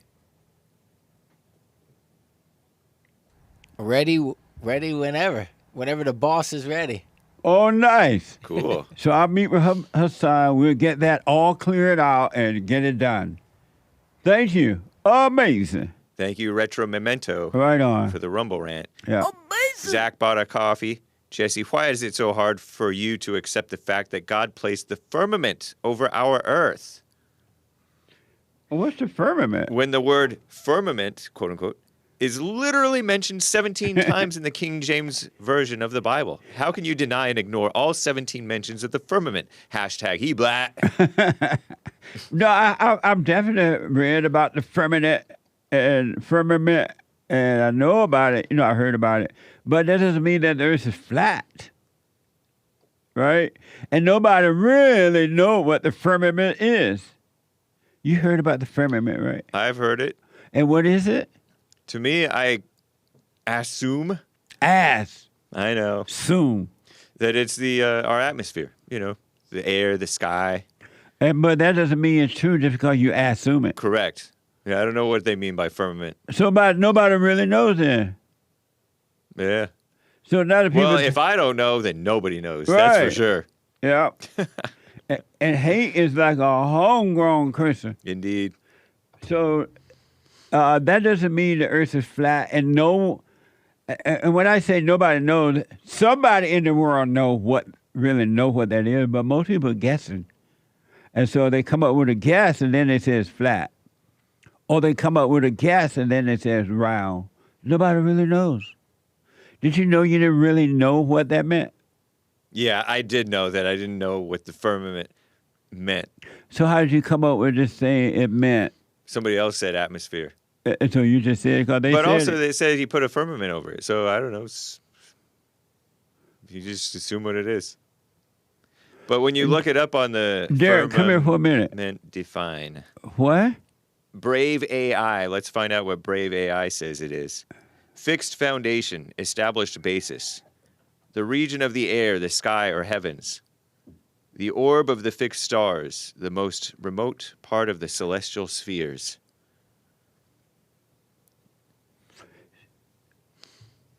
Oh, here comes Derrick. So Derrick is a little flat earther. Indeed. So Derrick is a flat earther. So I want to ask Derrick, and this is my new producer, y'all, of the JLP Tue show, Derrick. You black. So don't say I don't hire black people. I'm black. You black. So you a flat earther, right? Yes. So welcome Derrick, folks. Welcome Derrick. He's smart. You a flat earther. Yes, I am. And country. Country. You can take the boy out the country, but you can't take the country out the boy. And so why are you a flat earther? Why you believe the earth is flat? Because when I read Genesis, it mentioned the firmament, and it mentioned the waters below covered. It went up and covered the waters above. So that lets me know that, if water's coming from below and above, then the earth's got to be, sitting right there in the middle. So it can't be kind of spread around like a basketball. But before the fall, the water would come from the earth, below the earth, not above, right? It starts to come from above only after the fall because everything messed. The fall shook up everything. But it was only coming from the ground beforehand. Oh, so you're saying it was only coming from the ground, like it wasn't raining? Or? No, it wasn't raining. Oh, yeah. When he would water the earth, it just came up a little bit, watered the earth, and went away. It was not coming from above. It only started after the fall. Oh, okay. Now, what about your little firmament? It's still there. You can see Elon Musk. He does he shoots rockets up into space. Right. But if you ever watch a full video, you can see that thing just hits the firmament and just explodes. What thing hit the firmament? The rockets. Hit what? It hits the firmament. That's at least how I interpret it. But and what is the firmament? It's basically like a solid dome that separates earth and heaven.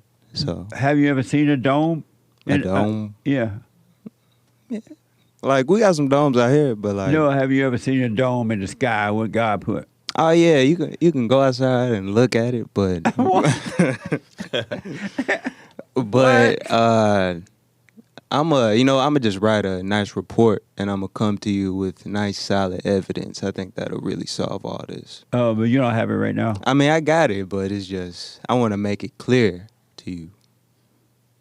That the earth... That firmament and all that is real. Well, I know there is one because it says in the Bible, but no one really know what it is. Everyone seems to be guessing.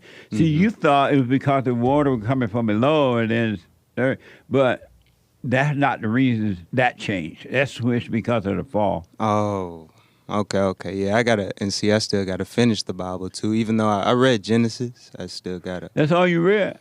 Nah, I'm about halfway through, but. Halfway through the Bible? Yeah, about halfway through. How many years you been reading? I really started this year. Oh, I see. So I'm kind of taking it slow. It's a lot. Did you read the whole Bible? No. Whew. Lord. I can't even believe anybody read the whole Bible. I mean, I believe it. You read the whole Bible, Hake? Yeah. Yeah, you're a Bible. Ooh. How many times? Just once? Just once. Just I mean, once? I've read parts of it many, many, many times, but I've read the whole thing through one time. Yeah. He cold. Including, like, numbers. Numbers is just a whole bunch of numbers. Numbers. I'm like, maybe I'm going to get something out of this. What good did it do you to read the whole Bible, Hake? I knew some stuff, and some of it, like, rang true. I knew some stuff afterwards that it said. Oh. Yeah. And Hassan want to know, how long did it take you to read the whole Bible? Oh, I don't know. I was reading like 3 chapters plus or minus, sometimes more, sometimes less, most days. Oh, yeah? Yeah. I literally know people who have read the Bible 3 and 4 times. Yeah. They have these programs, read the Bible in a year. When you walk by them, they look like they on some of that drug that Jesus brought to the Last Supper. Yeah. Yeah, like, I know my pops, he said he read the Bible like 3 or 4 times. Really? Yeah. So I was like, that's crazy. You read the Bible, that's crazy. Just 3 or 4 times. I mean, I don't even know how you have time to read it that many times. Indeed. Insane. Although there's all kinds of stuff that you do that wastes time, so you might as well read the Bible at some point during that time. Because people blow hours and hours just on X, Twitter. I know. There's nothing wrong with reading the Bible, but... And the Old Testament is no more. Am I getting that right? In the Old Testament is no more. It's about that New Testament. It is. It's still, the Old Testament is still happening on earth, and the people on earth, look around, are totally happening right now.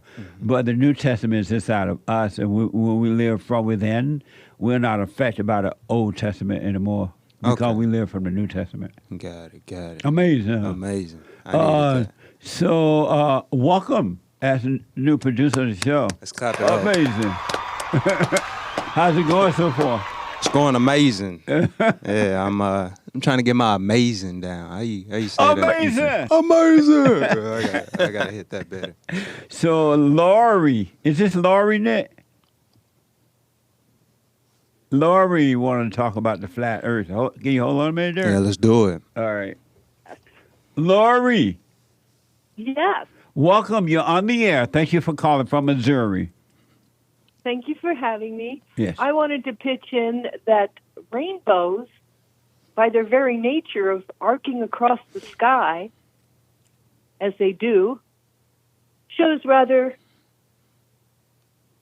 that firmament, that gaseous bubble that we live in. And instead of being completely flat, more like a bowl. And then there's outer Earth that we don't even know about. That's why they don't want us to go to Antarctica. And why they don't want you to go to Antarctica? Right. Why not? Why they don't want you to go? Well, are you familiar with Admiral Byrd and how he went beyond the ice and saw animals and land, and he testified? You can see it on a YouTube video. That does sound familiar. It sounds like I definitely heard about that. Yeah, I heard about that. You did too? Yeah, so it just kind of makes sense when you really think about it, and especially with the rainbow. What do you say about that? Arcing I like across that the argument. sky. The rainbow. You like the rainbow And how argument? is the moon so far away? The moon's not that far away. We can see the moon real clear with our naked eyes. And do you? I think we're just being, kind of fooled. What do you know? Do you believe? And the Bible does correctly portray. Hello. So More do of you a believe the flatter moon bowl. is the moon a rock, or is it made of plasma? What do you think about the moon? Are y'all there? Yeah, can you hear me? Derrick want to know, do you believe that the moon is a rock? Mm-hmm. I think it's a metal. Metal. Okay. Metal. Okay. I think it's a metal sphere. Why do you think it's metal? Because it's too perfect.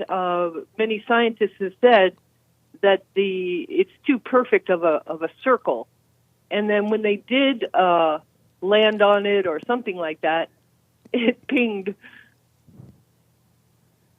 But do you believe there's a bear in the moon? A man. A man in the moon? That. Mm-hmm.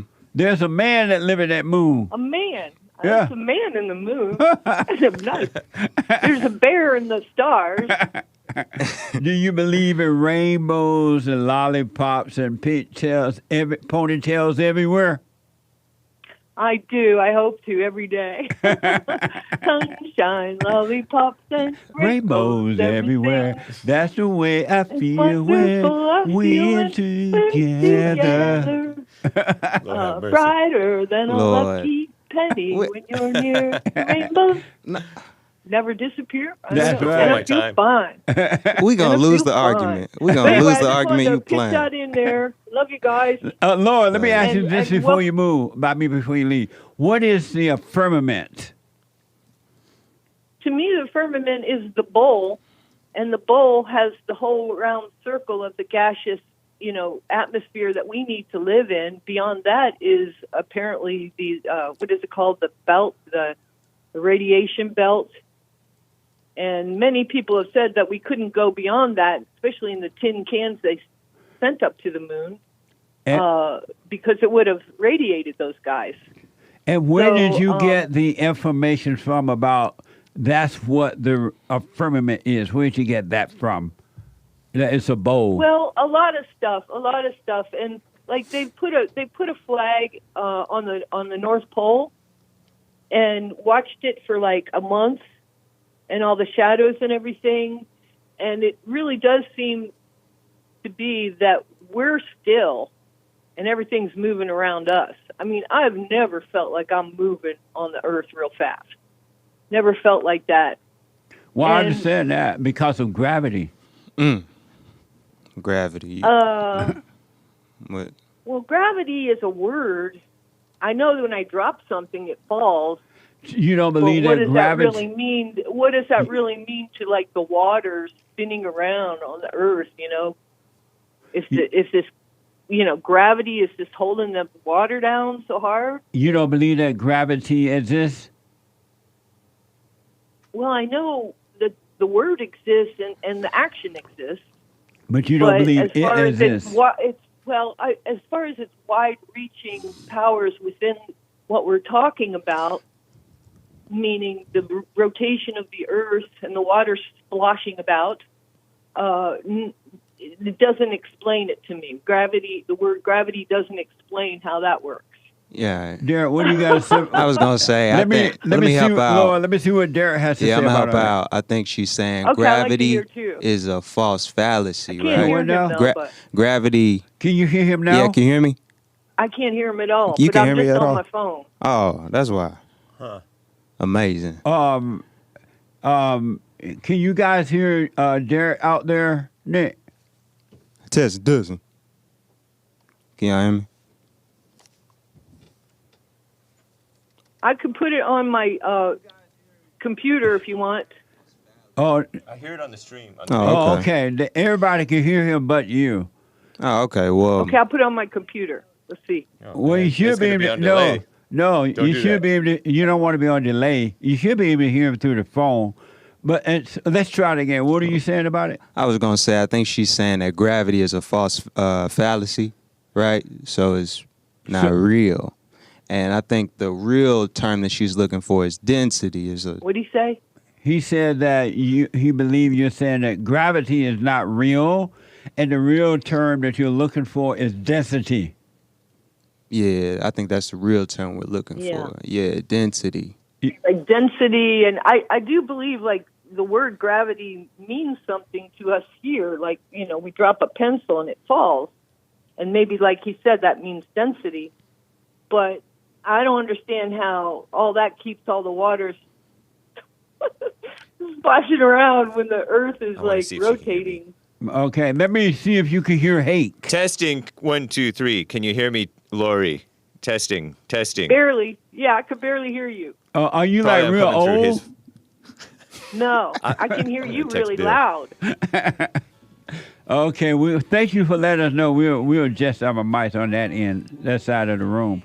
Laurie, thank you so much. Oh, let me ask, before you believed that the earth was flat, did you believe it was round? You know what I believe? This is a funny story. I was moved from Baltimore to Missouri when I was in Hold on sixth for me, grade. Laurie. Hold on. Can you hold for a minute?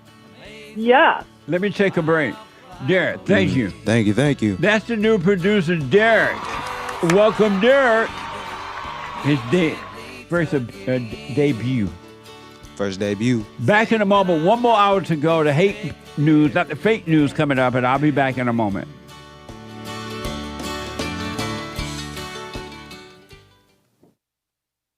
Hey, listen, before I ask my question, I want to thank you so much. The silent prayer, you know, I'm 50 years old. At home, we have a 16-year-old, 14-year-old, and a 10-year-old. And I got to tell you, introducing the silent prayer to my family, instead of just sitting down and saying the same old prayer over and over again before we eat our meal, to just be silent, bringing all thoughts into captivity. Brother, that has been such a huge, huge blessing in our lives. I just want to encourage anyone to try that out. It's amazing to look around after we've done our silent prayer before we eat, to see the excitement in my kids' faces, like, oh yeah, Dad, I had a bunch today. Or the other one will be like, yeah, you know, I had a couple things that I've been thinking about. It really takes root, Jesse, and so I want to thank you so much, and ever since then, it's been absolutely amazing. So thank you so much. You're welcome, Tony. Stay with it. Stay with it. Stay with it. You're going to know God and his love. It's going to be amazing, man.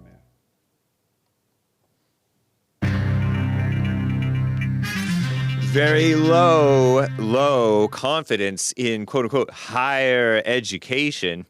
36% only trust higher education. And First Lady Dr. Jill Biden is standing with Joe Biden, says he's tough. And there are hidden cameras at a lot of Airbnbs, and it's invading people's privacy. And Airbnb may not be doing much about it. Maybe, I don't know if they can.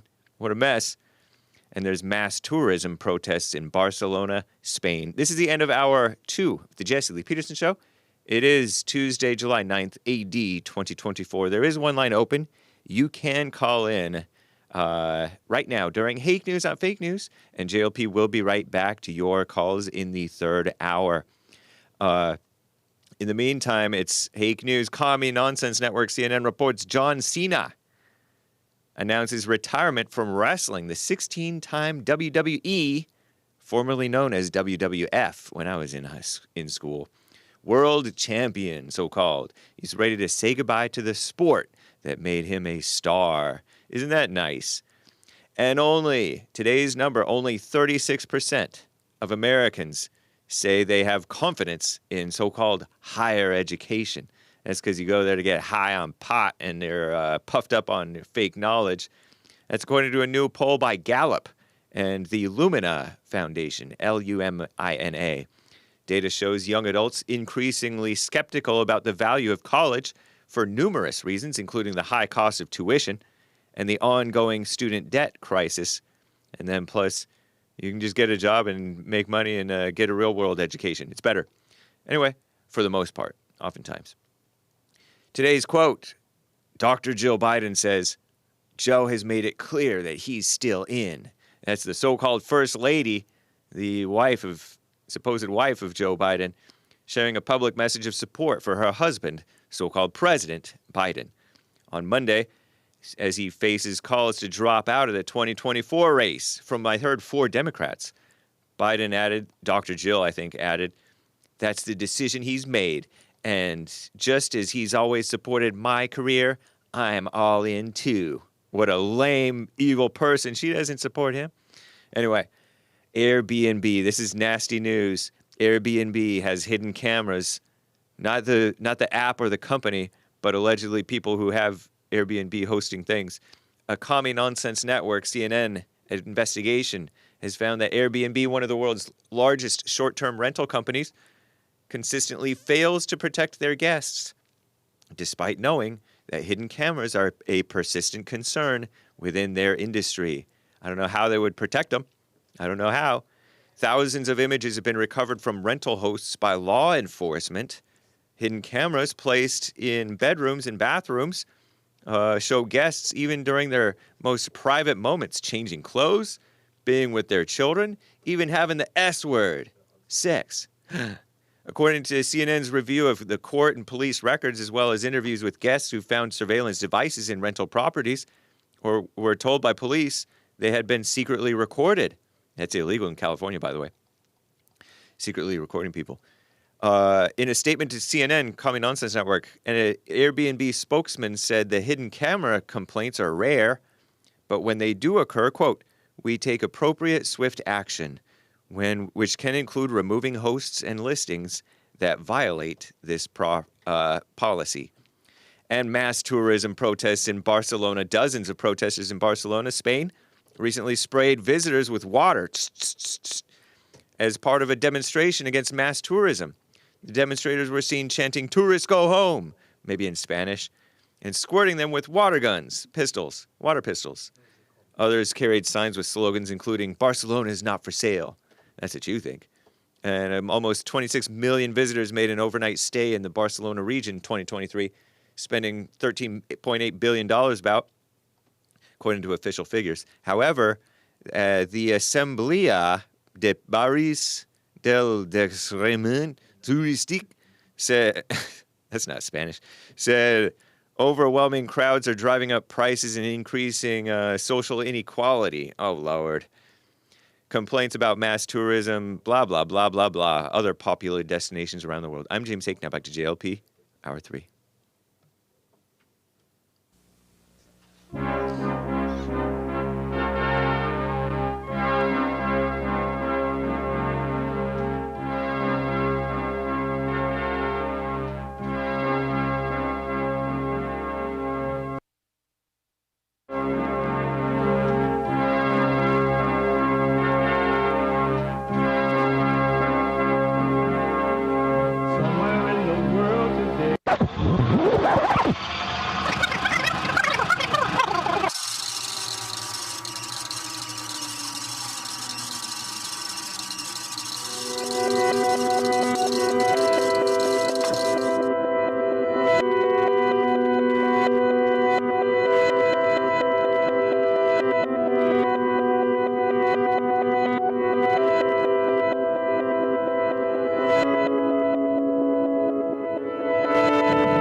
I have a major announcement right now. So the whole month is White History Month from now on.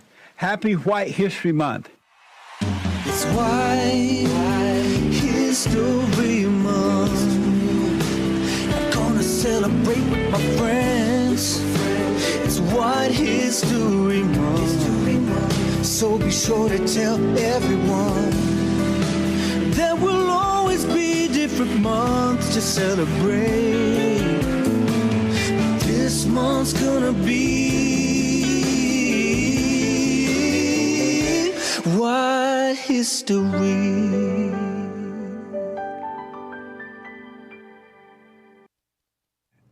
Happy White History Month. July is White History. We're celebrating 7 years of White History Month every July. We're also rebuilding the family by rebuilding the man. And we're uniting the races with truth rather than dividing them with lies. Welcome to the show. I am Jesse Lee Peterson.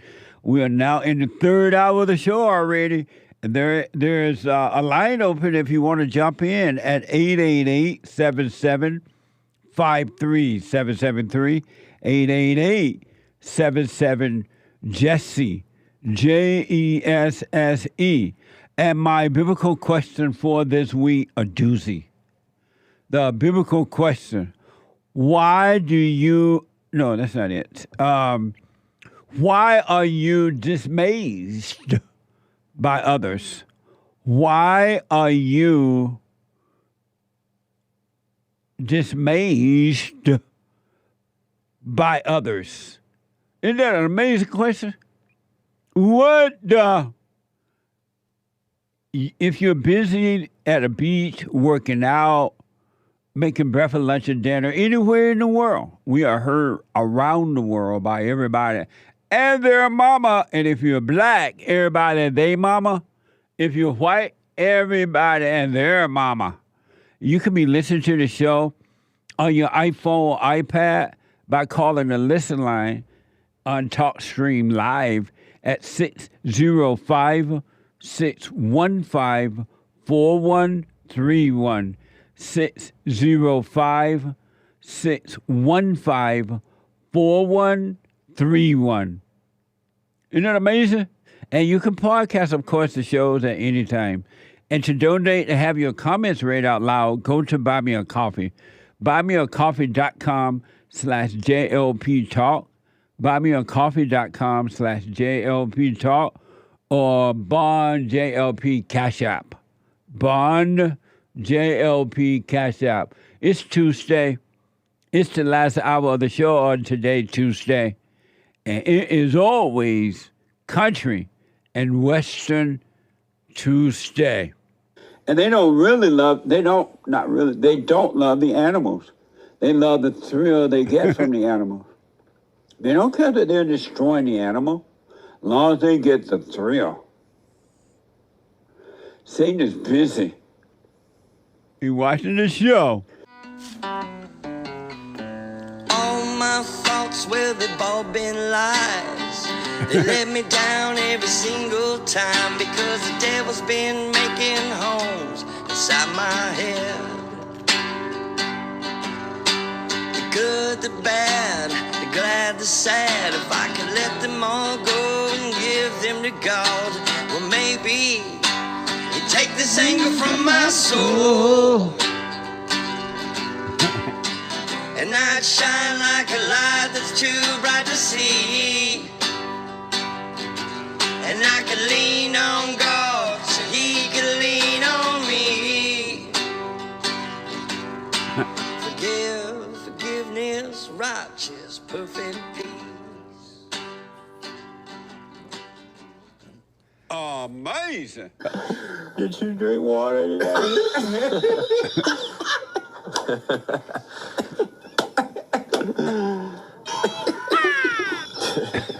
What the?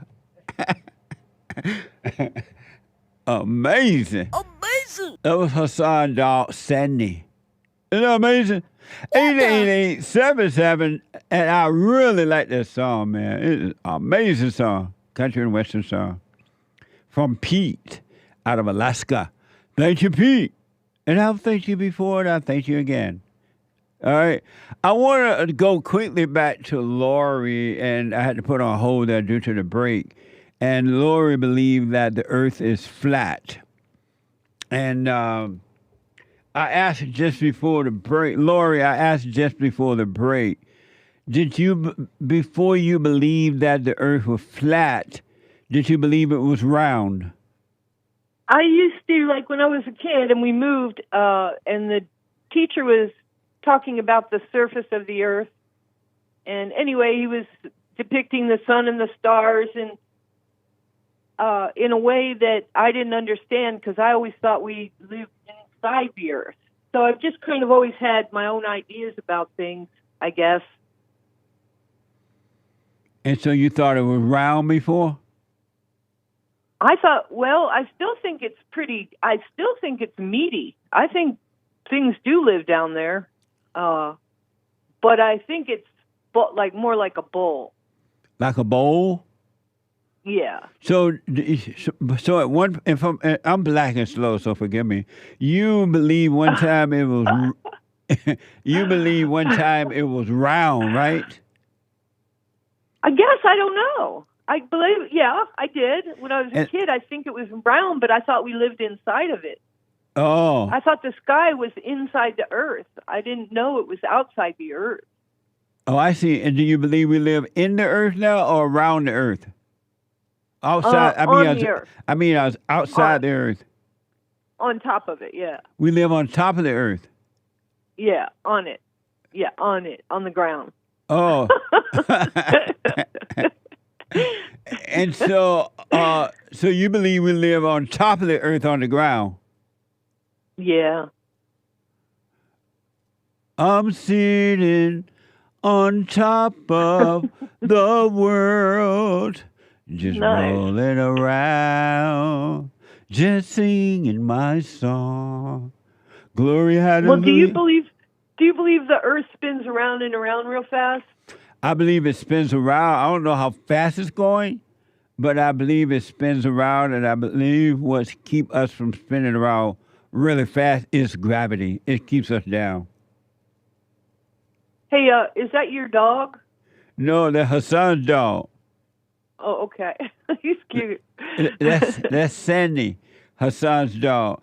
And so, are you a Christian, Laurie? Oh, yes. And yes. And does God believe the earth is flat or round? Well, I think he talks about, like, we're all talking about, like, that firmament. It just seems like if you add in the atmosphere, such as the air in the sky and everything, then maybe it's round. Then you could say it's round. But if you think the land mass is round, I don't. I just don't feel that way. Well, I really appreciate your input on that. It's interesting to meet and hear people talk about how they believe that the earth is flat. It's very interesting to me, so I do appreciate that. Are you familiar? Are you familiar with that song I was singing about? Your love put me on top of the world. Just singing my song. I would like top of the world, looking down on creation. Remember that one? I do. That's what I was trying to sing. What the? Oh. You were spinning around, though. I don't know about that spinning around. Oh, yeah. I was on the top spinning around. That was the Carpenter, right? Yeah, but they weren't spinning around. I don't think so. I was thinking a different one. No, they knew the earth was flat. Karen Carpenter knew the earth was flat. And where is Karen now? Oh, my goodness. I hope she's in heaven. Where is she now? With a voice like that? Oh. Is she dead? Yeah. She died of anorexia. She died of anorexia. Maybe she's staying on top of flat earth and she didn't eat enough. She was light enough to float off to heaven. Laurie, thank you so much. I appreciate your input. Love you. Love you too. Thanks for calling. Call me again. Okay. Love you guys. Take care. All right, you too. 888-7753-773. 888-77-JESSE. Ian is a first-time caller out of M-I, crooked ladder, I, crooked ladder, I, humpback, I. That's how you spell Mississippi. Ian, welcome to the show. You're on the air. Have a blessed day, Justice Peterson. It's good to talk to you. You too. Thank you, Ian. I was gonna confirm everything the new producer said and that other woman said. Yeah, the earth is totally a bowl, and the firmament is the sky. It's just another word for it. And so you believe that the earth is flat? No. It's not flat. There's just more land yet to be discovered. And right now, Japan just took jurisdiction over the 7 major continental-sized islands outside of the Earth that NASA says that we live on. And if you guys don't believe me, go ahead and Google it. Just check out Japan. So let me... Go ahead. No, finish that point, Ian. Go ahead. I'm sorry. Yeah, Japan, America, Russia, Japan, and China are all working together to conquer these lands outside of the Earth we have right now. And so, Ian, you believe that the Earth is flat or round? Well, technically it is round. The firmament is round, and the land that we know of is a bowl, so that's kind of roundish. But like I said, Japan just took jurisdiction over the 7 islands outside of the Earth that we know of. And so and what do you say to the people who believe that the Earth is flat? It's not. I mean, they're on the right track. I tell them they're on the right track, but like I said, Japan just took. Oh, and you guys can Google this. I know. Yeah, I believe that, but I'm trying to understand the flat thing. So you believe it's round, and the people who believe that it's flat, you just wish them well because they believe wrong?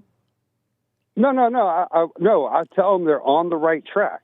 What track are they on if they believe it's flat but it's round? They're breaking their bubble of understanding of what they've been lied to all their life. I've even got the maps to get to these outer lands. One of them's through the Sugaru Strait.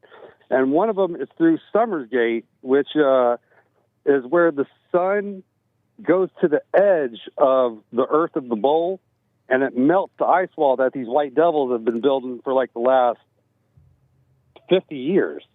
And I've got the video footage of the planes building the ice wall. Let me ask you this. What difference does it make if it's flat or round? Why is it a big deal either way? Because we're being lied to as a civilization, and the whole world is being lied to about it. Are you celebrating White History Month with us this year? Yes, sir. Yes, sir. I am celebrating White History Month, and thank you for that, Mr. Peterson. Oh, you're welcome, man. Thank you, and I appreciate it, and I really, really do appreciate it. Thank you. Thank you. All right. You have a good day now. Yeah? You too, buddy. 888-77. Happy White History Month, folks. July is White History Month. If you don't have your shirt, your T-shirt, July Just Feels White shirt, go to julyfeelswhite.com, julyfeelswhite.com, or rebuildingtheman.com/store, rebuildingtheman.com/store. Let me go to Josh, our first-time caller out of New Jersey. Josh, welcome to the show. You're on the air. Hey, Jesse, thank you, man. Yes, sir. Yeah, I called in. I really just been following it. I never realized until this year that you started White History Month. So I want to thank you for starting White History Month, and I'll be supporting White History Month from here on out. Right on. Thank you, man. I appreciate that. Yeah, man. I'm a big follower of you, Jesse. So I appreciate that, man. You're welcome. It's amazing that they have every history but white history. The most important one is white history, and that's the one they want to get rid of. They got gay, like you said. They got gay months. I don't mind black history because it is part of American history, but how is black history a part of black history? Not a part of American history? I think it is. In what way? But I think it's fair to have a White History Month that we have every other month. But how is black history a part of American history? There's only one history, and that is white history, American history. No, all right. Well, I'm with you on that, Jess. Thank you. I appreciate it, Josh. Yeah, I'll be calling back soon. Okay. Okay. I'm out on the East Coast, so your times are weird. I guess you're in Pacific time, so I had to figure out I'm on lunch out here in Jersey. It's almost 11:30. So. The show is on from 6 to 9 a.m. Pacific time, which would be 9 to noon your time. Yes, sir. Yes, sir. All right? All right. I'll be calling back. Thank you, Justin. All right, buddy. Happy White History Month. 888-775-3773. Steve out of New York. Steve, welcome to the show. You're on the air. Hey, how you doing, Jesse? Long time no hear. Same here. Hold on, Steve. Don't hang up your phone. If something wrong with the phones or something. Hold on, Steve. Do not hang up. I'm going to let them check it out, and I will come back to you. And in the meantime, in the first hour, we talked about how mothers don't love their children. There is no such thing as a mother loving her children. It doesn't exist, right? But they say it all the time. You always hear a mother's love is so special, and they make you think that the mothers love their children more than the fathers, and it's just not true. And I have more proof for you. Number one, if mothers love their children, mothers don't have love anyway, but let's say they love their children, why are the kids so screwed up? Why are they angry and emotional and depressed? And so, have somebody get this phone for Steve out there. And so I want to get back to him. And depressed, and the mothers turn the children away from the fathers, and the mother try to control the children all their lives and tell them what to do, when to go, and when to come, and what to say, and what to take at school, and everything. That's not love. That's hate. That's not love. But I want to show you, because of time here, and I want to get to a minute super chats and phone calls as possible in this last hour. I want to show you an example of what mother's love look like and what a mother's love is doing to the children. I want you to, this is what mother's love do to children. I was, my producer, a friend of mine called me and told me about this the other day. My producer told me this morning about a mob of 200 teens shut down a mall. A swarm of 200 teenagers caused a California mall to shut down over the weekend after they mobbed the building. After they mobbed the building, setting fire to a trash can and igniting illegal fireworks, police said. When you're looking at this film, you're looking at a mother's love. Watch this from KTLA 5. Hey, K3! Teens gone wild. That's according to LASD officials who say more than 200 juveniles wreaked havoc at South Bay Pavilion Mall in Carson Saturday afternoon. Law enforcement swarmed the mall after getting reports that a large crowd of teenagers began lighting fireworks inside, setting a trash can on fire. Many of the teens seen scrambling outside as deputies set up a perimeter. At one point, they're seen jumping into bushes to detain the juveniles. My nephew had got detained, and they had some kids had started a fire, put a fire in the trash cans. Jamila Bowie's 16-year-old nephew was one of 73 teens apprehended Saturday night. She says the response by law enforcement was excessive. I feel like they should only detain the ones that started the fire, not all the kids. It's only 30 people they said they have video of that started the fire. Officers issued citations for failure to disperse and disturbing the peace. Parents had to come and pick up their children caught up in the activity, some saying their kids were falsely detained. He's 11 years old, exactly. Not on no paperwork, never been in trouble, get straight A's. He's an athlete. See, that's a mother's love. Excuses for the children because that's her nature. Isn't that amazing? But those kids allegedly setting fire in the mall and carrying on like that, had to shut the mall down. That's mother's love at work. That's not racism, because racism doesn't exist anyway. That's not slavery. That's not Jim Crow. That's not systemic racism. That's a mother's love. A mother's love will destroy you. That's why you must and I'm just all mothers, not just the black ones, all mothers. All must be born again of the Father. You got to overcome your anger. You got to, because the anger, which is evil, and you're possessed, it's causing you to do these kinds of things. And it's only going to get worse. It is the Old Testament.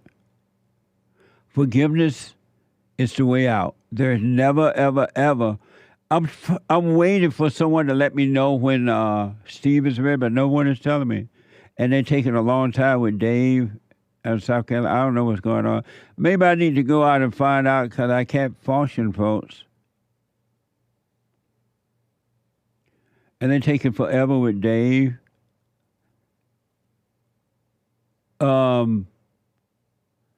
It's not going to get better. Just know that you can't save the world. Stop trying to save the world. You can't save the world. You're deceiving yourself to think that you can. You can't. Leave the people in their hell. Your family members, your friends, your husband, your wife, your children. Leave people in their hell. Leave them alone. Let them stay in their and live in their misery. They love their misery. These kids love this hell that they're causing. It gives them a thrill. Why do you think they run and scream and have fun when they do it? They call it hell heaven. And they've been set up by their mothers and unprotected by their fathers, so they end up this way. It has nothing to do with but that. It's a spiritual battle. It got nothing to do with the white folks. It had nothing to do with no past anything. It's in the heart. The heart is wicked. The heart is wicked. Let me try Steve again. Steve, let's try it again. How you doing? Hello. Can you hear me? I can, yes, much better. Okay. Thank you for White History Month. You're welcome, Steve. Happy White History Month. You know something? I don't have a television for the past 24 years in my apartment. I don't need it. I don't like it. I can't stand it. But this past week, I was spending some time in a hotel room, and I'm watching the TV, and I noticed something.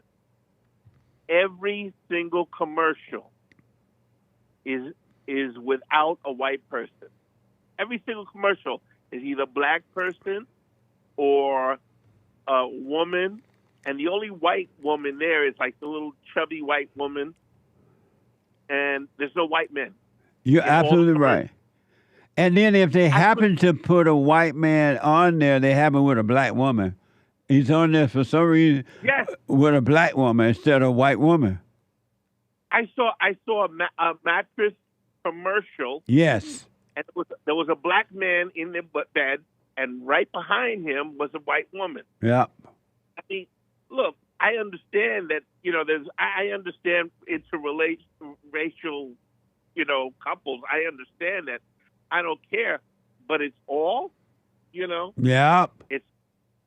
It's craziness. It is craziness. But Steve, also, why are the white people allowing it to happen? Because the whites are allowing this to happen, and then they're going to blame the Jews.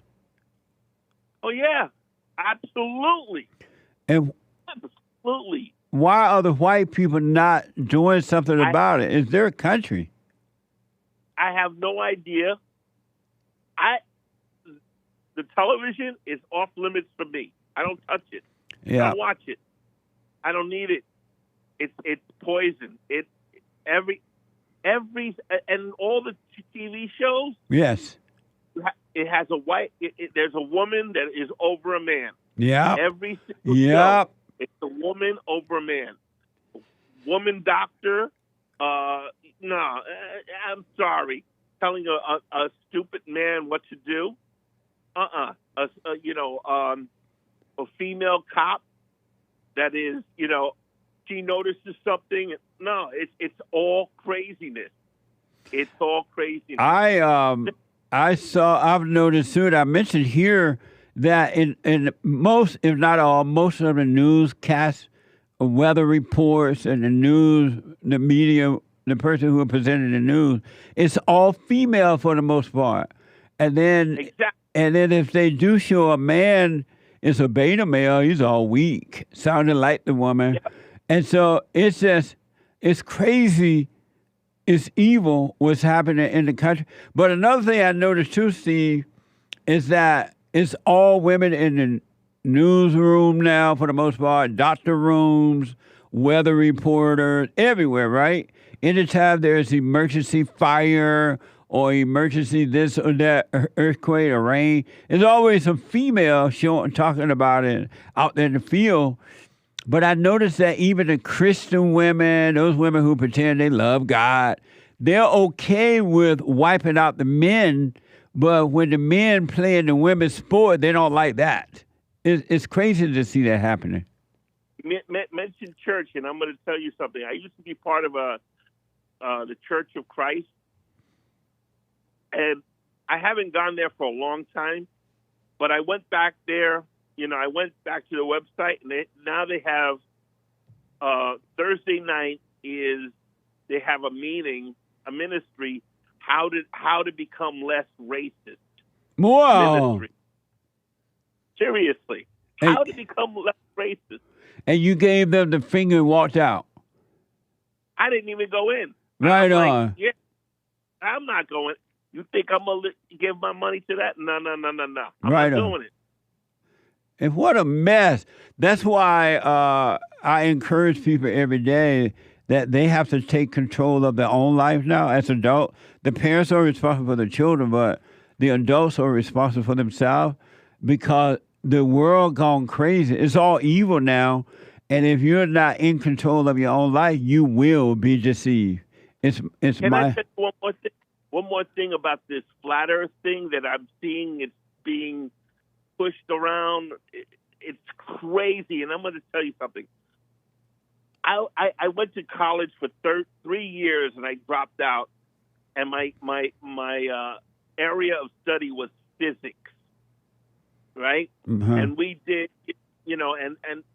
and I'm listening to these people that talk about flat Earth, and they're trying to teach me about flat Earth, and I'm like, why do you think that? Oh, we don't trust the government. We don't trust NASA.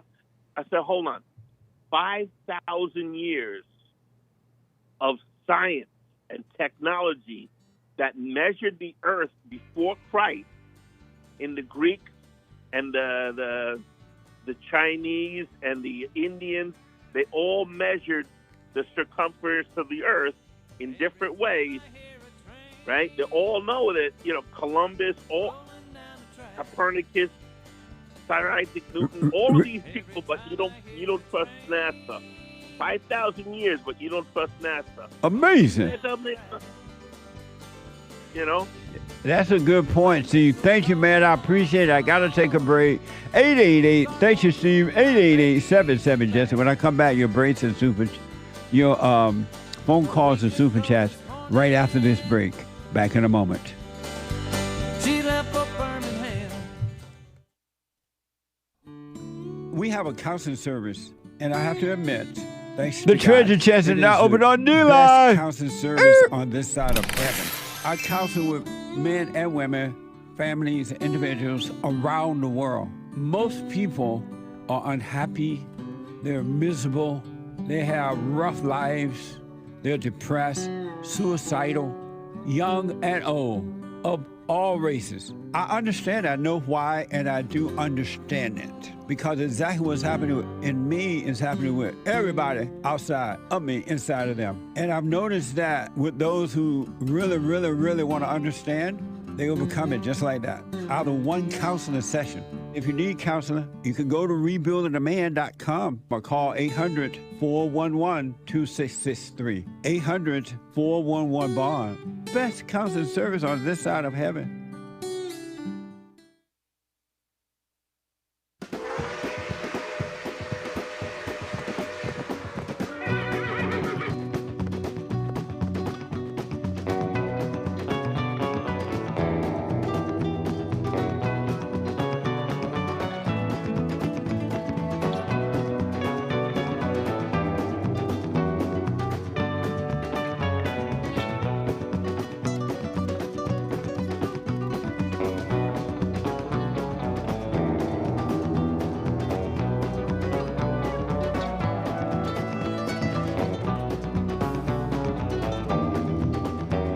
Okay, folks, welcome back. Welcome back. 888-773-773. 888-77-JESSE. The Hake Report is coming up next. At the top of this hour, 9 a.m. Pacific time. The Hake Report, H-A-K-E report coming up. You don't want to miss it. He doesn't have that good hair for nothing. James Hake is on fire. He ain't got that beta back for no reason. Beta back. He said, whatever. And at 11 a.m., JLP Friday TV, Mending Relationships Daily. JLP Friday TV. You don't want to miss that at 11. Then, the American Anchor Baby, on fire, a genius. And he's been having some amazing shows lately. I'm like, what the? The American Anchor Baby at 12 noon Pacific time. 12 noon. Isn't that amazing? And last but not least for now, don't forget to follow us on social media. Y'all know what to do, right? Like, hit the like button over there. Subscribe here. Ring the bell here. And tell everybody there. And social media. Oh, and go and make a donation to my nonprofit. Go and make a donation. We need your support. Help us to help others. We're helping you, so help us to help others. Somebody help us to help you. I shouldn't have to ask. Make a big donation, too, at rebuildingtheman.com, rebuildingtheman.com. It helped take us through the summer here.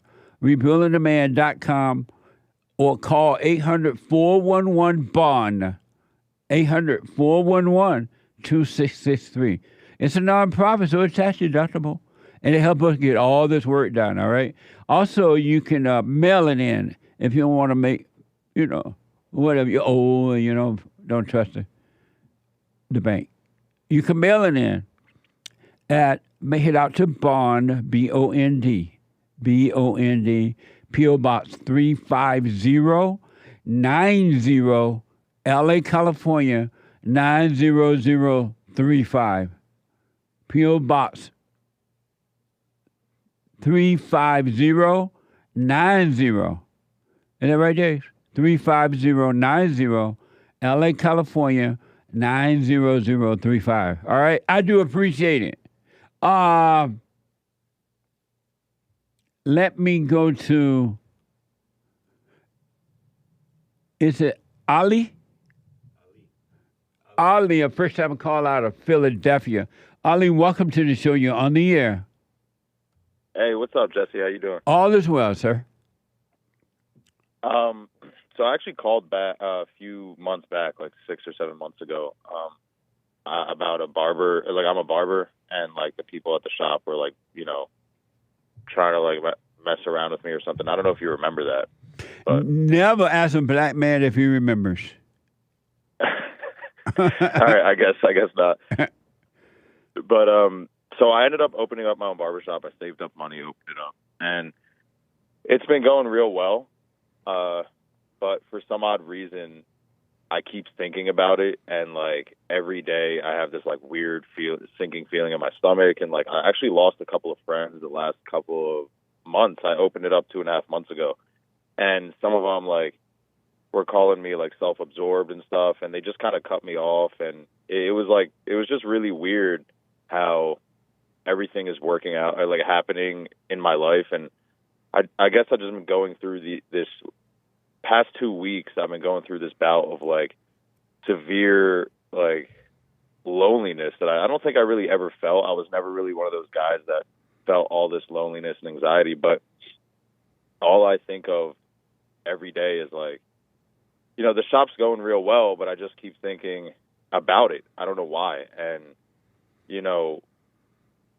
like a couple of my friends left, and I don't know. It's just been really weird. Did they leave because of the way you've been acting? Yeah, honestly, I mean, look, I'm open 10 hours a day, 5 days a week, and I'm there the whole 10 hours. And I really want this to work. So I'm there, and I'm handing out cards. I'm gaining a clientele. And some of them were at, what's up? No, go ahead. Finish the point. Some of them were asking me to go out, and I try to, I really do. And I haven't taken any days off because, I'm trying to start it up. I'm trying to be there. And, so a couple of them were like calling me self-absorbed, and so I went in the group chat and confronted them about it. The guy that said it didn't answer me, and the rest of the guys actually like stopped asking me to hang out. So now it's like the 6 friends that I've had don't want to hang out anymore, and it's, I don't know, it just feels weird, man. And the shop like I said, has been working out. So that's the weird part about the whole thing, is that I'm doing well and it's working, but And now I constantly think negatively about the shop. Like the negative thoughts are so overpowering. Yeah. It's this like newfound loneliness. It's And really your it's just question weird, man. for me is what? I guess what do I do? I don't know. Like I don't know how to. One thing and one thing only. Maybe 2, but one for sure. Stop loving your misery. You love your hell. That's why you worship the devil in your thoughts. You love it. Those thoughts are lying to you, and you know that they're straight out of hell, but you love living in your misery. You love the thrill of being afraid, of worrying, and doing it. Otherwise, you would stop listening to the thought. You're saying exactly what is wrong. It's the thoughts. And you've heard me say that all thoughts are all lies all the time, but you love your thoughts. That's why you still believe them.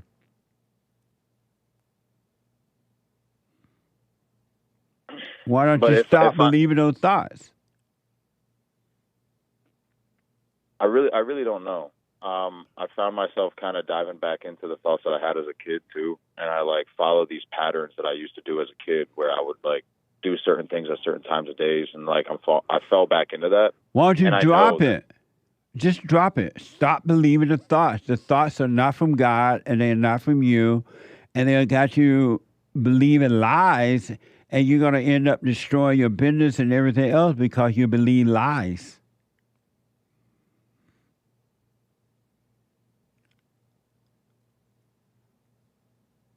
Yeah, I mean, yeah, I know. The thoughts, are they your thoughts? Nah, man, look, every single time I have one of these thoughts, the reality of it comes like whatever I think of, I'll think the most negative thing. And then that day comes. And it's the complete opposite. I start flourishing, and positivity comes up. So in my mind, I'm like, wow, that was way off. So why do you still believe thoughts then? It's so strong. Like, I'll wake up. Like, for example, today, I woke up. It's my day off, and I woke up with just this lonely feeling in my stomach at like 5 o'clock in the morning, and the thoughts were just going crazy. And I haven't been listening to you for too long, but I know that you do say that from time to time, that you wake up and it just hits you in the face, and it just like really it kills me like in the morning, like 5 or 6 in the morning. It just goes crazy. I don't know. Do you want to stop loving your hell? You want to stop loving your misery? I do. Then yeah, I do. Do the silent prayer and watch those thoughts and let them pass. Just go through them, watch them, but don't call them you, and let them pass. Because they're evil, you're possessed in the mind and emotions in your body. You're possessed, and you need that to be taken away from you, but you can't take it away from you. You need to watch it, and watching it, the Spirit of the Father would take away all darkness. You're not wrong. It's like I'm looking for something to be mad at, too. Like, it's really weird. Like, I'm looking at people close to me to be mad at, but I know that they're not doing anything wrong. Right. So, like, I find myself just sitting in this weird anger, but on the external part of it, not the internal. Everything actually is going well. So yeah. It's just this weird catch-22 where I'm like. But if you keep listening to thoughts and going along with them, you're going to bring misery upon yourself. I mean, it already is kind of happening, to be honest with you. There's misery upon myself. Because you listen to evil, and you won't have anyone to blame but you, because you listen to evil rather than letting evil pass. Mm-hmm. But, I mean, what do you mean by letting evil pass? Because sometimes I can't really control it. Like, I practice those things a year ago and getting rid of intrusive thoughts and really living in reality, like being very hyper focused. Like, okay, this is a door, this is a lamp, like, and it worked. But the last couple of weeks, it's just been going AWOL. Like everything's been going crazy. Because you stop doing it, you stop watching, and so as a result of stop watching them, you went unconscious again. Now you're back in hell. Yeah, absolutely. Sometimes I'll drive and. Why did you stop working on yourself? Why did you stop? Why did I stop?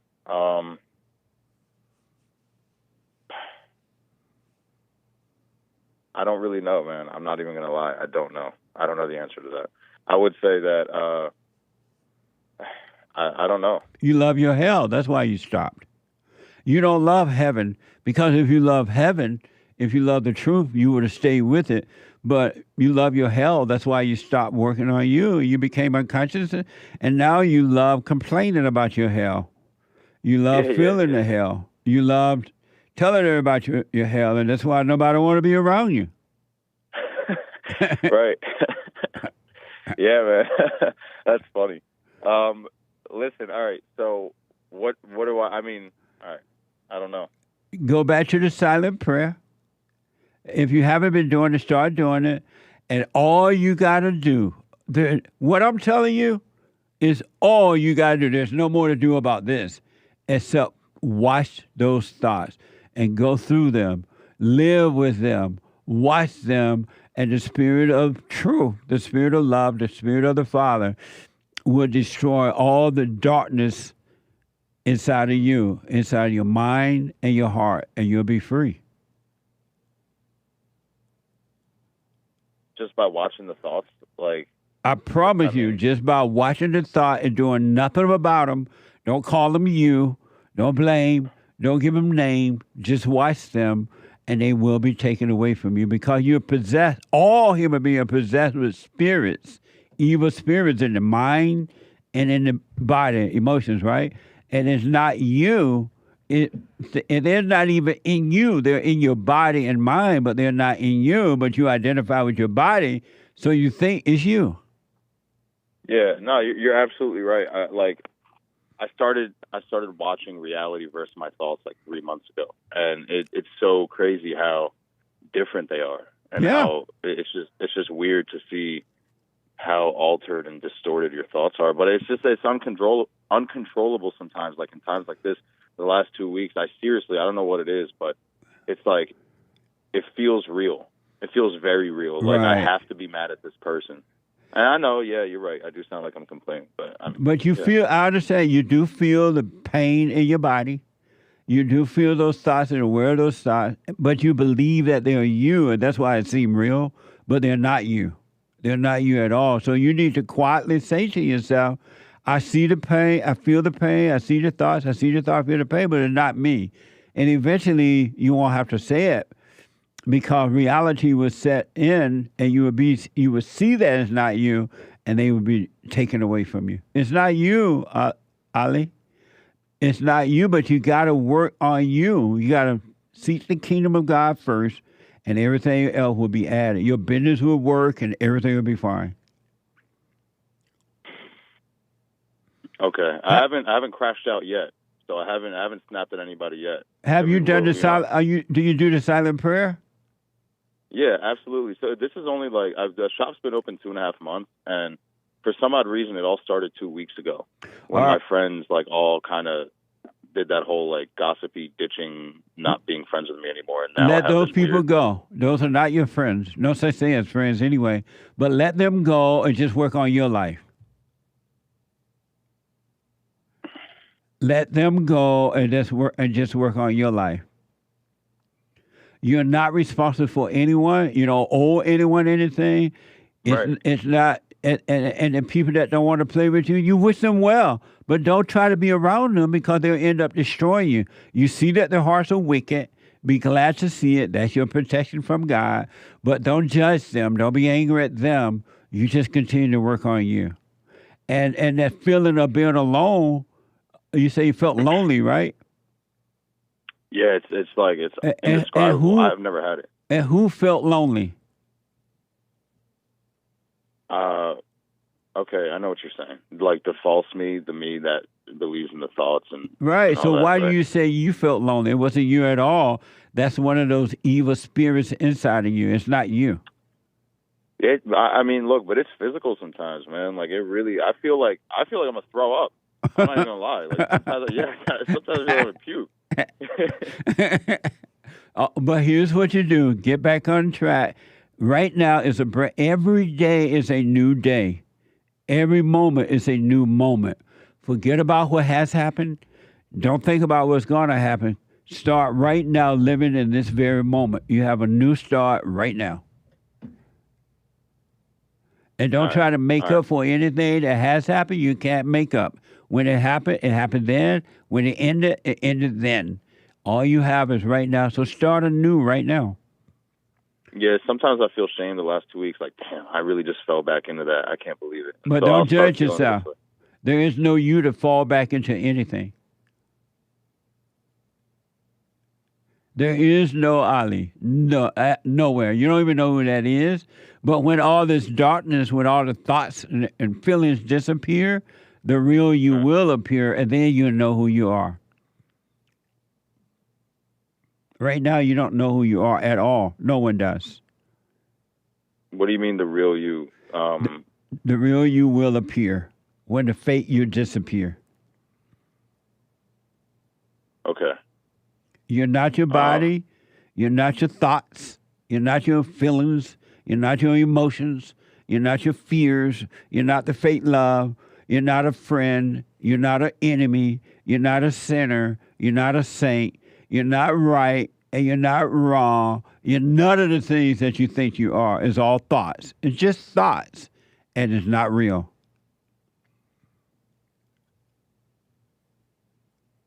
All right.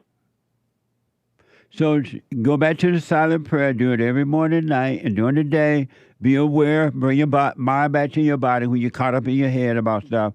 And those people that's gone, wish them well and be glad that they're gone.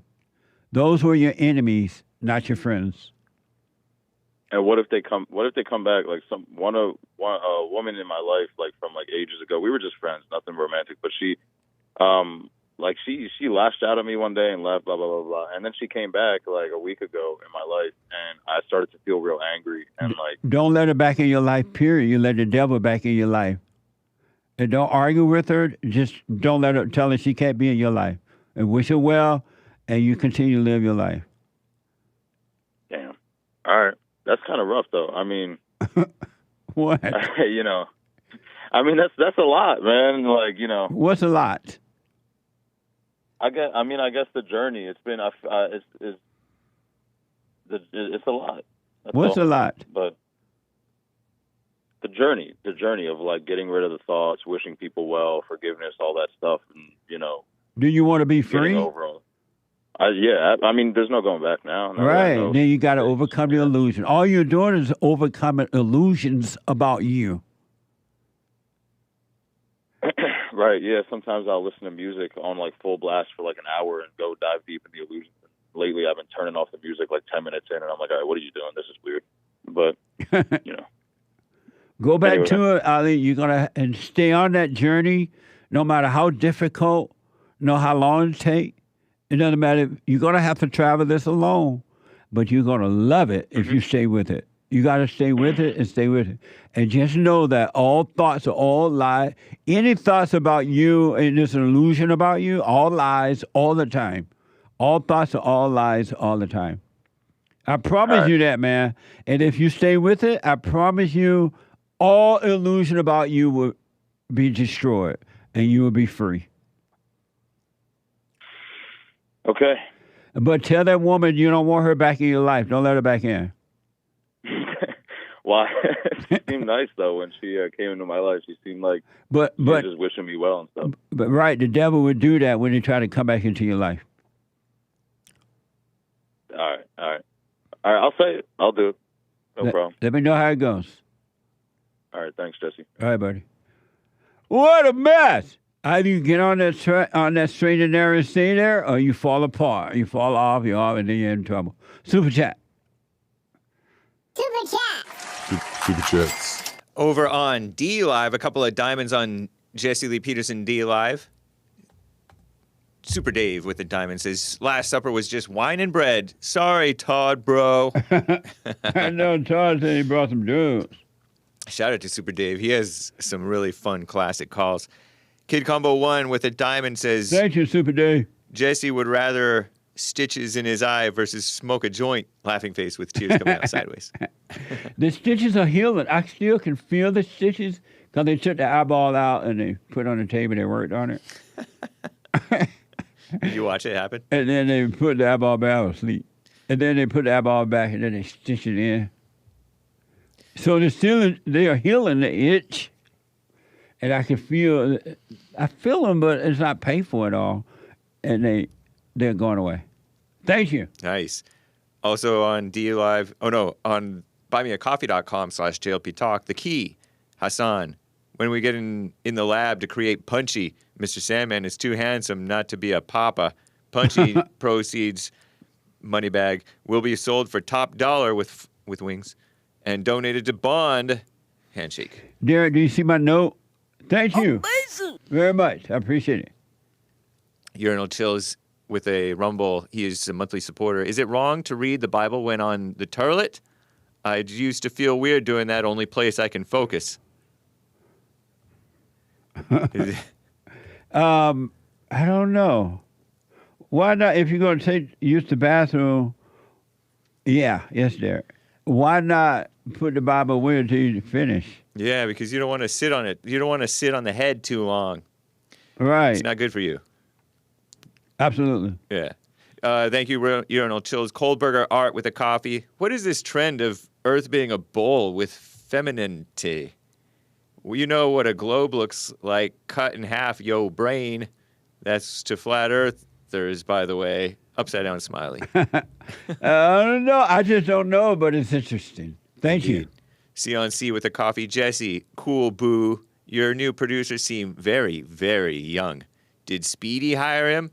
And he was chewing gum on the job. I don't know if he's chewing gum. Maybe he just looks like that. I don't think he's chewing gum either. I didn't really notice that, Sion. No, I don't think Nick the Anchor Baby, Speedy Gonzalez, hired him. He has a college degree, and he's black. What the? He just looks young because he's black. Yeah. Amazing. Thank you. Charlotte's with the coffee. To all these moron flat earthers, whoa. We can clearly see the moon, sun, Mars, and every other planet that we can see with the naked eye is round. What makes them think Earth is any different? Amazing. Thank you.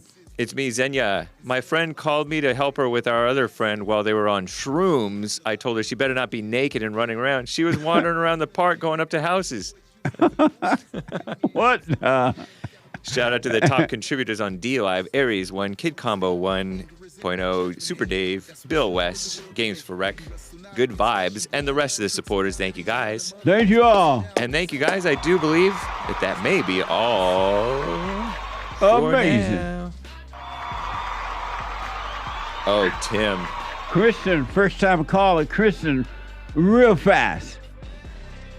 Yeah, hey, Jesse, I just wanted to tell you God bless, and I appreciate all the advice that you're giving out there, and I'm trying to put that down into my own principles and really try to put it to work, and it's hard, but I really appreciate everything you're doing. You're welcome, Kristen from Utah. Stay with it, stay with it, stay with it, man. Just stay with it. And one question, what's the best way to approach my mother and father, telling them that I forgive them? Because they're kind of angry people, and I just want to know the best way to approach someone like that. Chris, are you able to call me back tomorrow so I can spend a little time talking to you? Yeah, for sure. Okay, I'm going to take your call as soon as you call in. Just remind them that I asked you to call back today. Okay, well, God bless. Thank you so much, Jesse. All right, buddy, and I'll respond to all that tomorrow. Thank you. Yep, have a good one. All right, thank you. 88, no, not 88. I'm out of time. I am out of time. Look, you won't regret getting on that straight and narrow path if you get there. A lot of people fall away along the way. Let them fall away. You stay. Let them. And they try to talk you out of it. Don't fall for them. Trying to pull you back in their hell with them. You stay there. Do the silent prayer. Forgive your mama, especially your mom and your daddy, and God will forgive you. And I'm telling you, you wouldn't want to get off the straight and narrow. The Hake Report is coming up now. TheHakeReport.com from 9 to 11. Then Joy Friday TV, he black at 11. And then the American Anchor Baby at 12 noon Pacific time. All Pacific time. All right. I'm out of here. It's been amazing. Thank you for your support. Is there another super chat? Oh, sorry? One more super chat from Tim. Okay. A coffee. You're totally right about parents forcing manners on their kids when they themselves don't have any. My family did that to me, and I was like, but you don't do that. Why should I? And I would get a real spanking. Thanks for everything. Good luck. Strong arm emoji. Right on, Tim. Thank you, and thanks for your support. You're absolutely right, man. But just drop the anger, and all is well. All right, folks. Amazing. And the final poll says 56% say ball earth. 56% say what? Ball earth. What that mean? I don't know. That Versus the flat earth is earth. round? Yeah, we did a little poll. Oh, yeah. Come on, man. And they said the earth is round? 19% say it's flat. 56% say it's round. Right on. I rest my case, Derrick. 25% don't know. What the? See, Derrick? My new producer. All right. Thanks you, Sion. I appreciate it. Bye, y'all. So, here's what I recommend. I invite you to download my silent prayer, and I want you to start doing it. You just download it, get the points of how to do it, and then after a while, you just do it on your own. It's going to point you in the right direction that your life will be returned to you from God. He will give you your life back, because anyone and all people who has anger, they're not themselves. You are the person that you are angry at. That's why it's so important to get to know yourself so that you can see who you're angry at. And if you're doing the hooping and hollering prayers and things like that, some people get up, oh, praise the Lord, hoop and holler, bless my mama, bless my daddy. Continue to do it. Do both. You will see if you want to stay with the hooping and hollering, or do you want to be still and know God. So my gift to you, no charge, at rebuildingtheman.com/church.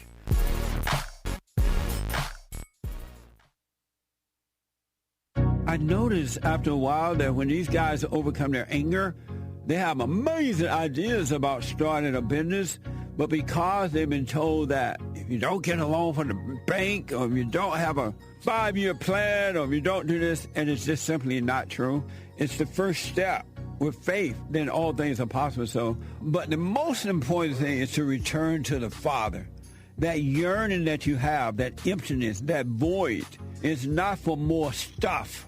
It's not for more friends. It is a return to the Father, because there's no way you can return to God and be angry at your earthly father. So thank you all so much, right? People around the world donated to Bond at rebuildingtheman.com, or they call 800-411-2663, and we're still committed to pointing the right way for men and women to return to the Father.